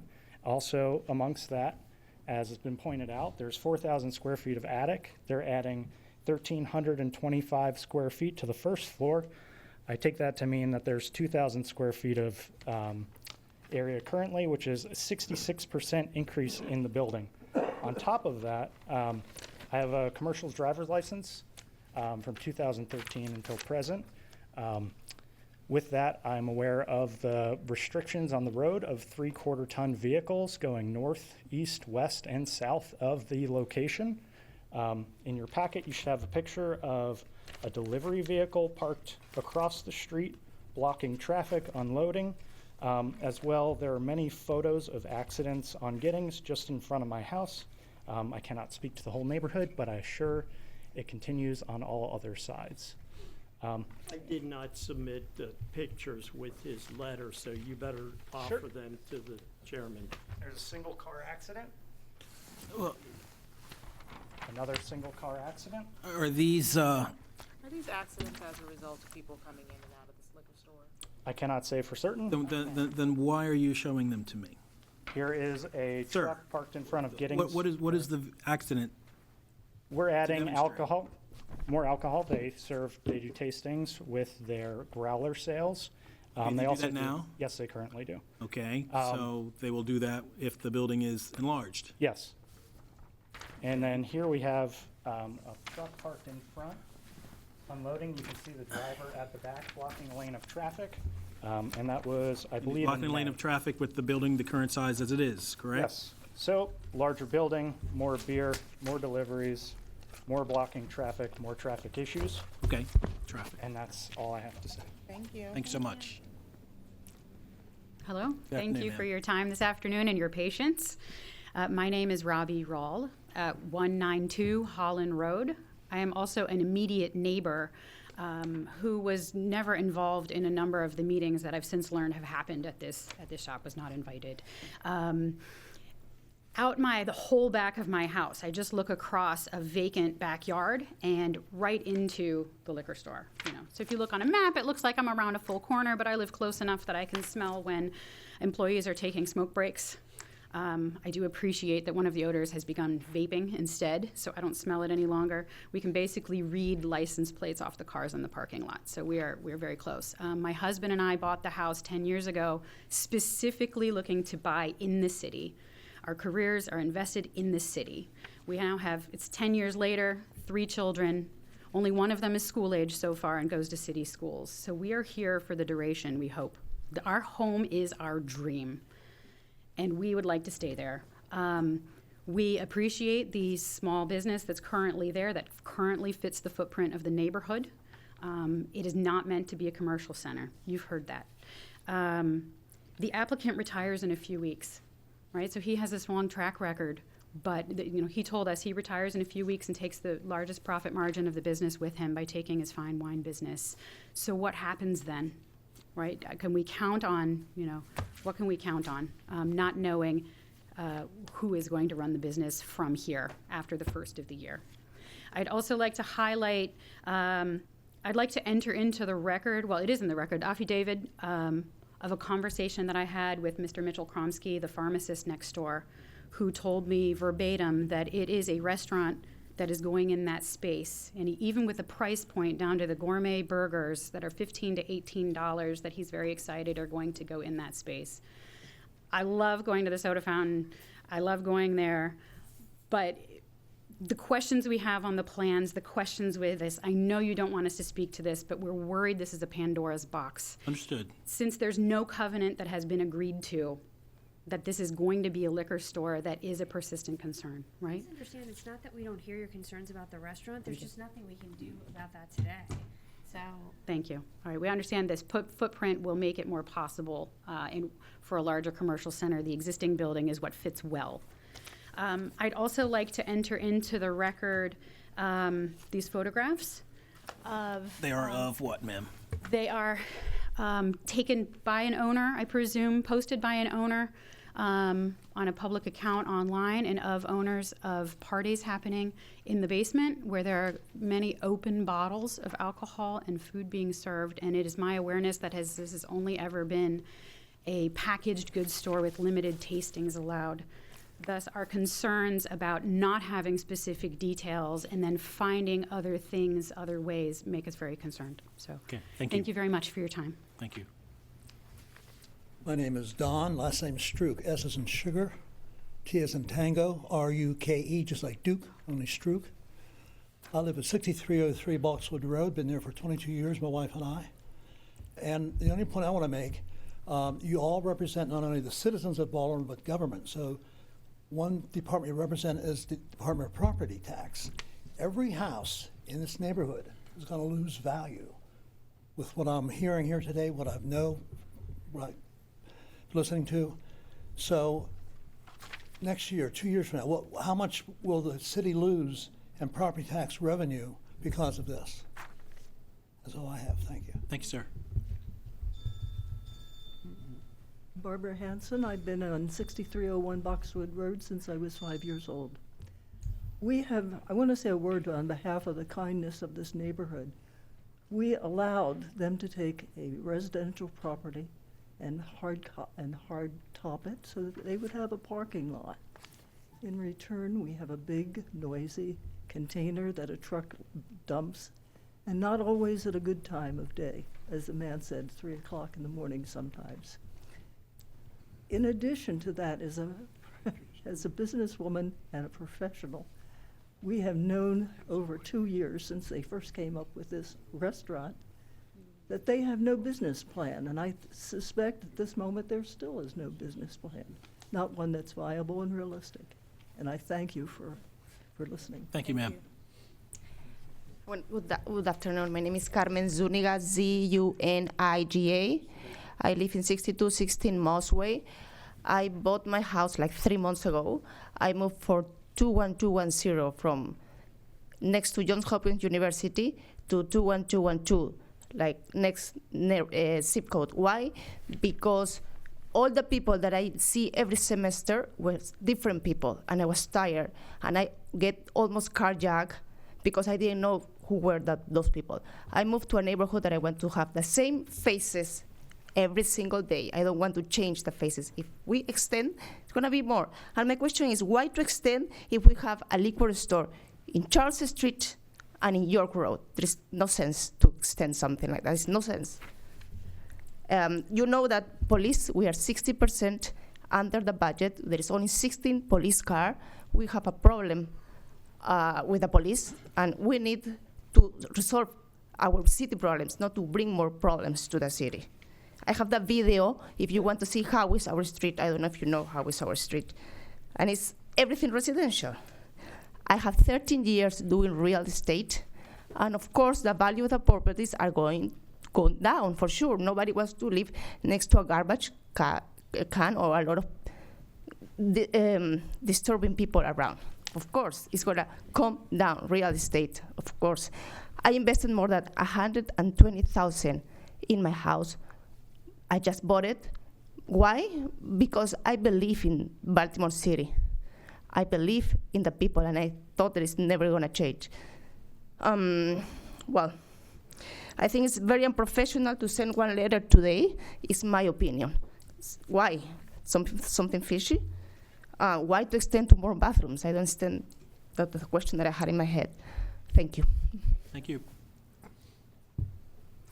Good afternoon. My name is William Marbury, M-A-R-B-U-R-Y. I live at 192 Holland Road. I'll be as quick as I possibly can. William, yes. Besides all the concerns already stated, I'm worried about the transparency of this whole process that the business has brought forth. We have these plans. They look really strikingly similar to the plans that they put forth in November 2017. In July of 2019, I went into the liquor store and I was purchasing some goods, and I heard one of the owners talking about putting a table here and a table here, and they had some of the plans up. And so I turned to him and I said, "Oh, I'd love to have a conversation with you about what's going on." His response was, "I'm not talking to you. It's up to the lawyers." When I told him that I was a neighbor, he says, "I know who you are. I'm concerned about a business that is making these expansions, trying to change the business, and is unwilling to talk to a resident who lives within 200 feet of that business." Thank you very much. Thank you, sir. Hi, I'm Louisa Murphy, L-O-U-I-S-A, Murphy.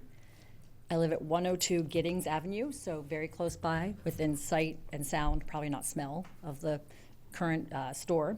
I'm not for the expansion of the store.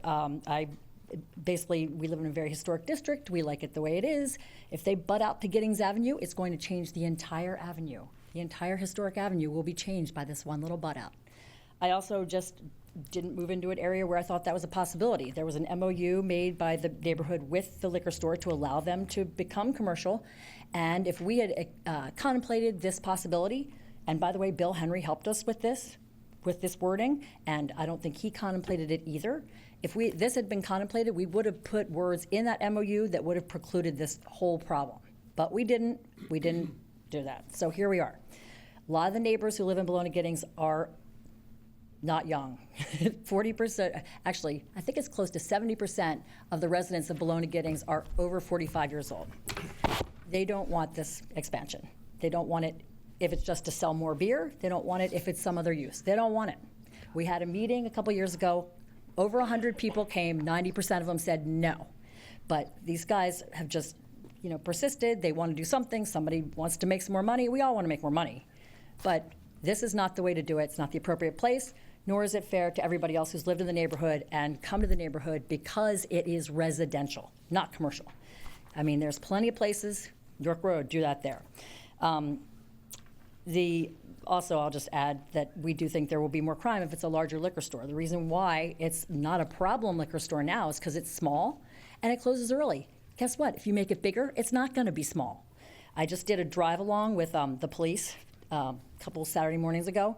They totally agreed. They're like, "Oh, you should fight that tooth and nail. Don't let that happen." I mean, even the sergeant of the Northern District said the same thing. We don't want it. That's all I want to say. Well, thank you, folks. I would like to have the board pull out from a letter addressed to Mr. Baumgartner from John Sherman, and I have it here. You should already have it. Do you have a page number? Pardon? Do you have a page number? No, it's not in It's the email. packet. It's Email another dated document. Wednesday, November 27th, 2019, at 10:08 a.m. And I've given you all my copies, but nevertheless, it does talk about a restaurant and a liquor store, the expansion being as good. The gentleman worked in Fells Point, and he thought it would be great to have a bar there for people to hang out. So that was sent in apparently before that we just found out about. Okay. The other document is a letter to the board from Margaret Dees, who could not be here. And I would give, if I could just keep one for myself, I would give you the entire packet. Thank you. That was not included in the packet. Letter dated December 3rd, 2019, from Margaret A. Dees, D-E-E-S, to the members of the board. Correct. And Your Honors, I know that you've been sitting here all day, you've listened to a lot of testimony, a lot of cases, and I'm not going to say anything else. I would implore you to read the two motions that were filed and the attached, one of the things, the reason I did it this way, was so the board could have the documents themselves, that I wouldn't have to be running up and do 50 different exhibits so that you. Appreciate that, sir. So that's why I did it, and that would be our case. Thank you. Thanks. Mr. Barry. I'll be brief, but before I start, I would like to ask one person who's the pharmacist that was mentioned in the affidavit to come up, who categorically disagrees with what was stated in the affidavit.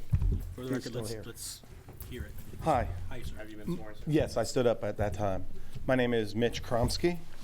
I'm a registered pharmacist. I own a couple pharmacies. Kromsky? Yeah, Kromsky. And I think there was an affidavit put in about a conversation that I had, and I think it is a mischaracterization of the conversation that I had, although there's a few things in there that may have been discussed. I have not been part of the planning process. I don't know of any meetings that have occurred. I am in favor of that, whatever it is that they do, whether they expand, stay the same. I'm a local pharmacist. I want to take care of patients. I want them to come in. I bought this store because of the wonderful neighborhood, and the owners of the liquor store and the owners of the building have been wonderful neighbors to the neighborhood and to me. And I just wanted everyone to know that it's a fantastic neighborhood. Thank you, sir. Thank you. I have a question. So you're still renting the property? Yes. From whom? From Maryland. From Maryland? From SSW. SSW. I'm a renter. Okay. I do not own the property. Thank you. I also have another pharmacy that I rent. Thank you. Thanks, sir. Mr. Barry. Last word. Board correctly noted that the fear of a restaurant or fear of a tavern is not before the board today. I appreciate that. I also say that many of the people that were testifying, and even Mr. Holzer, talks about violation of the code, what VC, C1 VC was supposed to do. What that ignores is the fact that the board has the authority to expand a nonconforming use up to 25% specifically in this district, and it is a nonconforming use. Mr. Holzer even admits to that in his argument to it. It's a nonconforming use. Board has the authority. The setbacks have the ability to grant variances. It's not that these things are absolute strict. You can't get variances. You can't apply for conditional use expansion. The board hears these every day, and I would ask the board to consider the bulk of the testimony. Obviously, it's an emotional issue. We've heard from young people with children. You've heard old people. You've had young people with children on either side of this, primarily driven by the fear of something that's not before the board today. Thank you very much. Thank you, sir. Thank you for your presentation. Do you want to?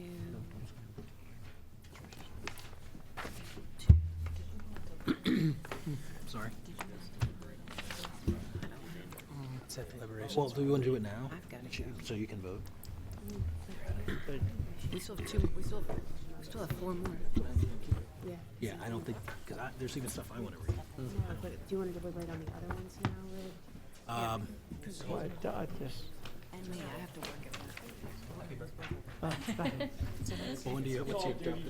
your? My dad's birthday is today as well. It is? 6 minutes ago. No, I have to leave. I would have known. 1944. I would have gotten it, so I didn't know. There'd be 50. We're 1943. No, but I mean, they've all, and then we'll have to get the rest. Well, it's given you a couple years. Which sucks, so they've been here, but. Couple years. Yeah, now. How many cases do we have? 4? We have 4 left, and we have to tell them. Okay, and a good holiday. Yeah, well, let's deliberate now, though, and then we'll tell them. All right, what's the plan? Be able to deliberate on the ones that we've heard, so we can get those votes out, because we're going to lose 2 board members, and then the last 4 cases, we'll have to let them know they have the right to postpone. Okay, that's fine. Not ideal. Are we going to deliberate on? No, No, we're gonna postpone the deliberation. not this one. So what are we doing? Let's run through and vote on, so we have at least 5.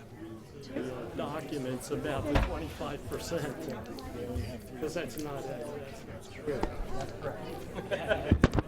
I know it is, and Court of Appeals knows it too. All right, we need to speak to Yeah. Huh? Yeah, Yeah. That is 25% doesn't apply. All right, let's go. well, Can does we he ask need them to be record it? quiet? Can we ask them to be a little bit quiet? I guess not. Excuse me, folks in the room, could you keep it down a bit, or step outside, because we have, You guys mind going out to the hall? yeah, we got some important business to take and we need to hear. I'd be glad. There you go. Glad to kick them out. The board wanted to deliberate on the cases, not including Bologna, make decisions on those, and then reconvene with 3 board members for the remaining documents. Correct. We can postpone deliberations for Bologna. I think we should postpone on York Road too, because that might Yeah, take a few York Road minutes. as well. Yeah. Did you want to deliberate on York today? Or? I mean, I just think it might take a few minutes. I'm concerned. I agree with Avery. Let's defer on York Road. York Road and Bologna.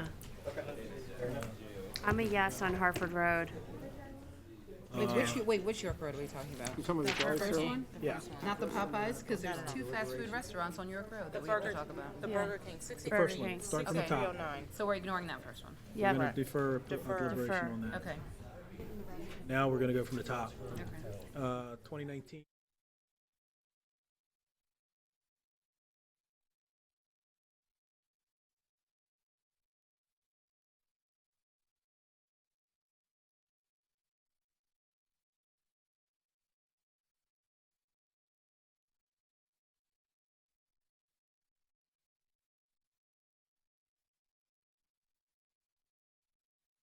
Sitting here and talking. Folks, we're going to resume the docket, I should say. So if you want to continue to have discussions, go ahead and take them outside so we can complete the docket. Thank you. Yep. Okay, calling the case 2019-409, 1332 Delwood Avenue. Joseph Bright.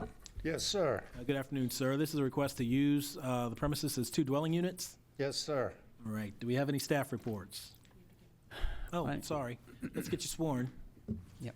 You swear or affirm the testimony that you're about to give this hearing will be the truth, the whole truth, and nothing but the truth? I do. Do we have any staff reports? I'm sorry. Planning Department investigation of this. The records of the city appear to show this property was last authorized for use as a single-family dwelling. This is an R6 zoning district in which the zoning code does not authorize conversion of single-family dwellings to multifamily dwellings. Okay, thank you. Mr. Bright, and for everybody else remaining in the room who has a case, as you can see, we lost 2 board members, so we're now down to 3. There is a different rule, or an additional rule that applies when there are only 3 board members. The approval of your application has to be unanimous among the 3 board members. Previously, if we had 5 or 4, it could be 5-2, 3-1, and the majority would rule. But with 3 board members, it has to be unanimous in order to get the approval. For that reason, we give you the opportunity to postpone your case for a future time, to a future date, to allow you to have a full board, so that it's not required to be unanimous. Either side could do it, the applicant or the opposition, but it's totally up to you, because that is that additional Your requirement. Honor, this is my first appearance before you all. Yes, sir. And I thank you. This is a building Well, that's hold just on. like, I'm Would going you to like a- postpone. You would like a postponement? Yes. Fine. Postponement's granted. Thank you. Thank you. Welcome. 11 postponed. Calling the case of 2019-412, 3201 through 3203 Elliott Street. 11 to 410. Gee, okay, well, we'll do 412, but we'll get back to 410, sorry. Trust me, lots of things are out of order I was today. like, wait a minute. All right. Where's Miss Ecker? Dan Przbilski? Yep. That's close. All right, sir, this is you've heard what I said about the three board member rule. have, yeah. You're willing to go forward at this point? I am. Okay, this is a request to construct a third floor addition and use entire premises as single-family dwelling. Please swear the party. Raise your right hand. Do you swear or affirm the testimony that you're about to give in this hearing will be the truth, the whole Oh, truth, yeah, and nothing opposition. but the truth? Yes. Okay, do we have any staff reports? Planning Department has reviewed this application and, based upon the information available to it, recommends approval of the application. If granted, be subject to the condition that all construction and improvements are completed in accordance with plans approved by the Department of Planning. This because the property is within the Chesapeake Bay critical area and the plans must be approved accordingly. Thank you. Sir, should we be favorably disposed towards your application? Are those conditions acceptable to you? Yes. And Mr. Chairman, we have 3 letters from the community. All are in opposition. One of the letters states that the existing building is already a massive non-conforming structure because it is built on 100% of the lot. With 2 stories, it includes an existing closed area of approximately 3,000 square feet. Adding the 3rd story would increase the building size to over 4,000 square feet. The letter goes on to explain that the 3rd story addition essentially just overpowers the block in the neighborhood. The application requests a height above 35 feet, which requires a variance. The letter says that all the rest of the homes are subject to the 35-foot height limit. The letter says that the request here is not based on a hardship, but is only the minor inconvenience and the indulgence of the property owner. The second letter say that similar issues. The letter says it seems unusual and unfair to inconvenience the other neighbors with the height request. Let me see anything else here. They're writing with the following concerns: the aesthetics of this construction to the old historic look of the building, the blockage of this person's home rooftop view. And then the third and final letter talks about erasing the history of the building, but again criticizes the height above the 35-foot height requirement. All 3 letters are residents on this block. Okay, thank you. Mr. Przbilski, can you tell us about your project, keeping in mind certain of those issues that were raised by the opposition? My name is Dan Przbilski. I'm the applicant and owner of the property. I've lived 200 feet away from the property at 1207 South Bolden Street for the last almost a decade now. I plan on moving into the property, so it's not a development where I'm trying to for profit or anything like that. I think it's also important to see why I'm asking for the height variance. I have a couple of things I'd like to give to the board. Sure.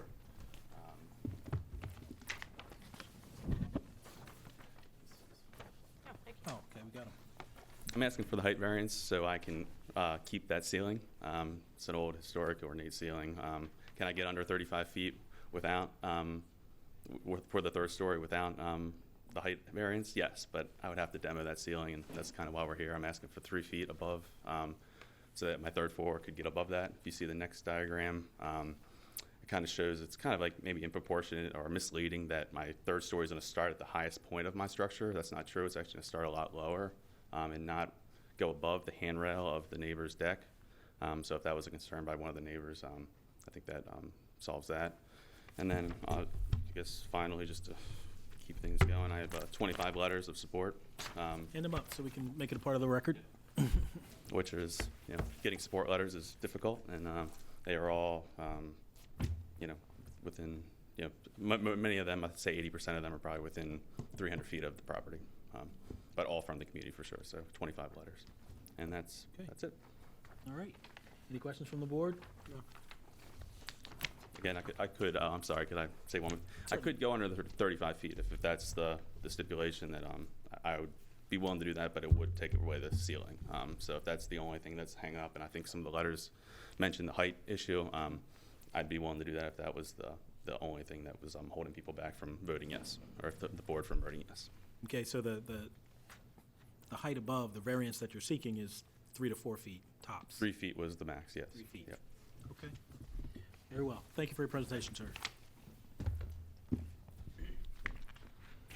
Calling the case of 2019-410, 7 West Eager Street.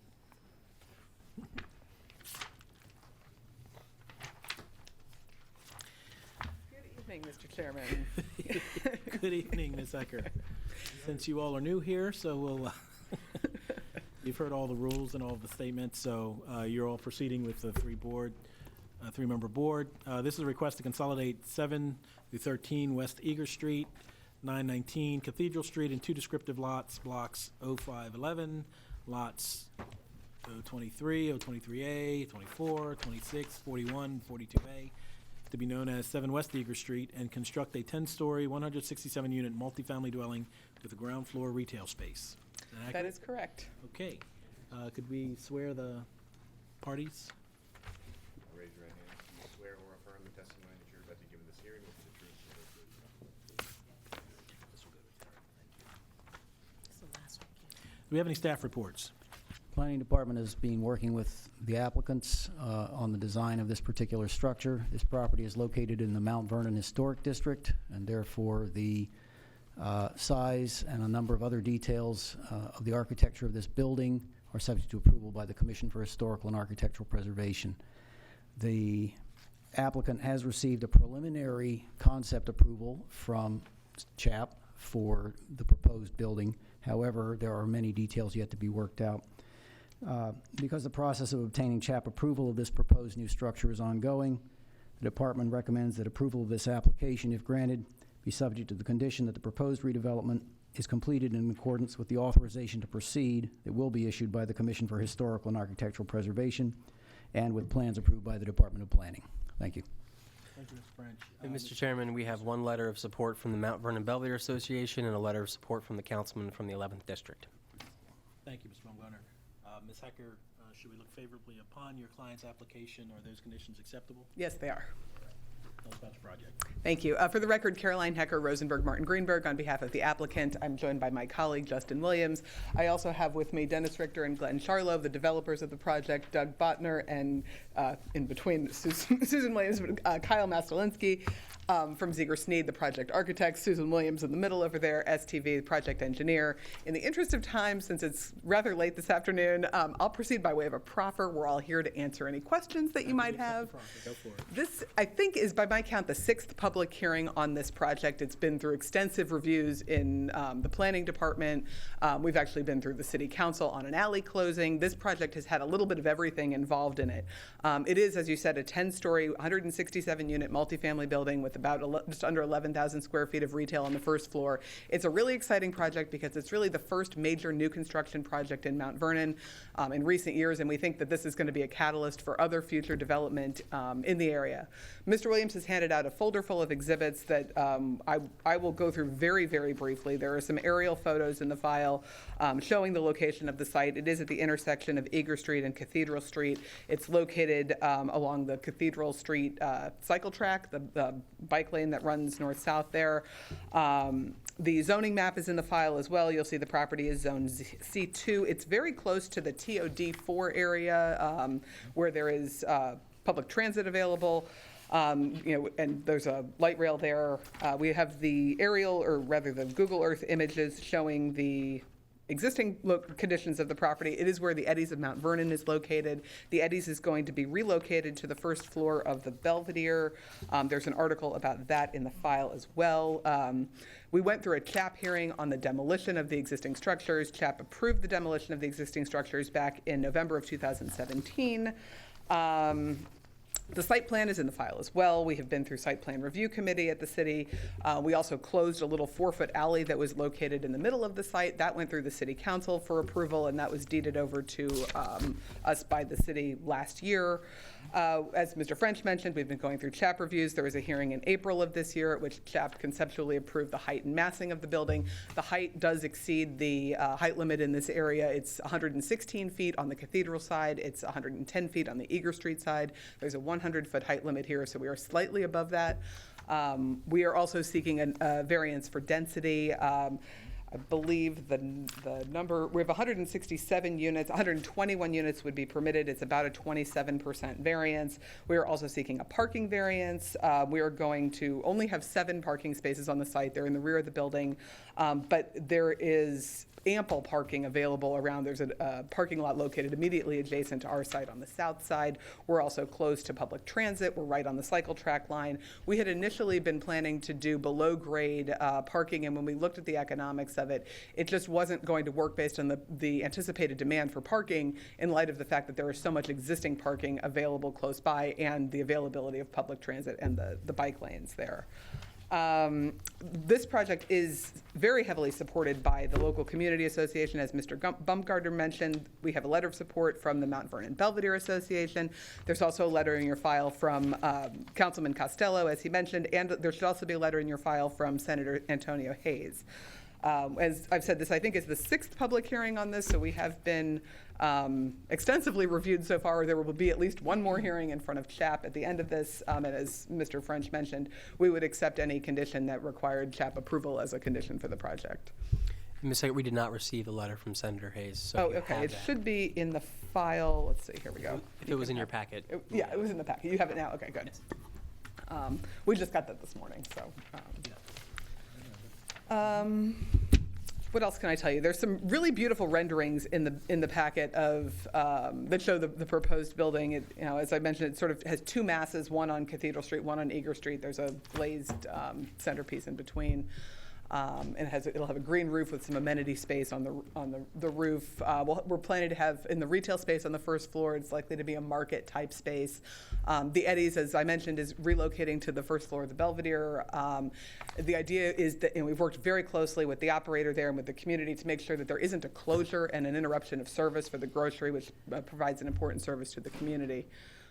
So that will transition seamlessly. The existing Eddie's will relocate into the new space, and then we'll demolish the existing location. I do have a question regarding the parking situation. Yes. You mentioned there is a parking lot. Yes. What's the status of that in relation to, I mean, you're going to lease that? It's allowed to? It's a privately operated parking lot. Tenants will be certainly able to rent parking spaces there directly from the operator of that parking lot. We think there's not going to be a huge demand for parking at this location because it is located so close to public transit. It's located on the cycle track. We're providing indoor bike storage, one space per every residential unit, so everyone will have the ability to park their bike indoors. And in Mount Vernon, generally, there really isn't a shortage of on-street parking. The lot you're referencing, is that the one on Morton Street in front of Vigor Steen? Further south of, it's directly south of our property, although there is another parking lot up there as well. There are a number of parking lots in the Mount Vernon area immediately near this property. And as we mentioned, we have been, in fact, you can see it in the aerial photo. Here we go, thank you. So if I can orient you, let's see, orient myself first. Here we go, okay, so this is Cathedral Street coming down this way. Here is our site. There's a large parking lot here, a large parking lot here. There's ample street parking as well. The cycle track, as I said, runs right down Cathedral Street. And then there's transit, the transit TOD zone is located up here where there is both light rail and metro. I'm a fast talker today. I'm happy to slow down if you'd like. There are, and the legal standards for the variances are included in the packet that we've handed out. I'd be happy to walk through them in detail if you'd like, but I suspect you can review them in the file. But I'd be happy to answer any questions, and certainly our development team is here as well. We can answer any further questions you may have. Any questions from the board? No. No. All right. Thank you. I don't Thank think you. anything else is necessary. Thank you, Reverend. Thanks very much.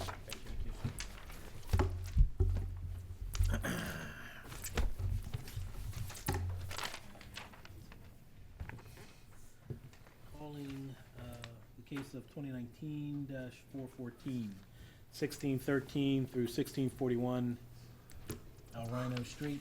John Lowry. Tyler Banks. All right, Mr. Banks, I knew that, right? This is a request to construct 30 storage sheds in rear of the property, is that correct? Yes, sir. All right. Do we swear the witness / party? Raise your right hand. Do you swear or affirm the testimony that you're about to give in this hearing will be the truth, the whole truth, and nothing but the truth? Yes. Do we have any staff reports? Planning Department doesn't have an official comment on this. However, the department would like to note that because there have been issues in some other parts of the city about this type of construction and the use that eventually happens, the board should consider limiting the use to residential only or non-commercial use only. Thank you. Okay. Sir, go ahead and tell us about your project. Yes, sir. I am the owner of the property. I acquired it back in March 2019, and it's approximately 30 units. It's currently 29. It will be 30 units, apartment units, and it was in terrible condition. And what we've done thus far is improve the outside and started working on improving the units inside as they become available.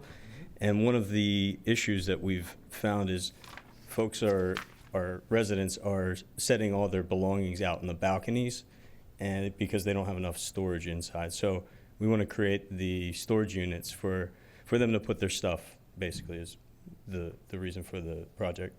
And it'll simply be for the units themselves. And would you agree to a condition that the units, the storage sheds, could only be used for residents of that property? Absolutely. Great. Any questions? No, I'm good. Good to go. I think we got it. We heard enough. Thank you, sir. You're welcome. Thank you.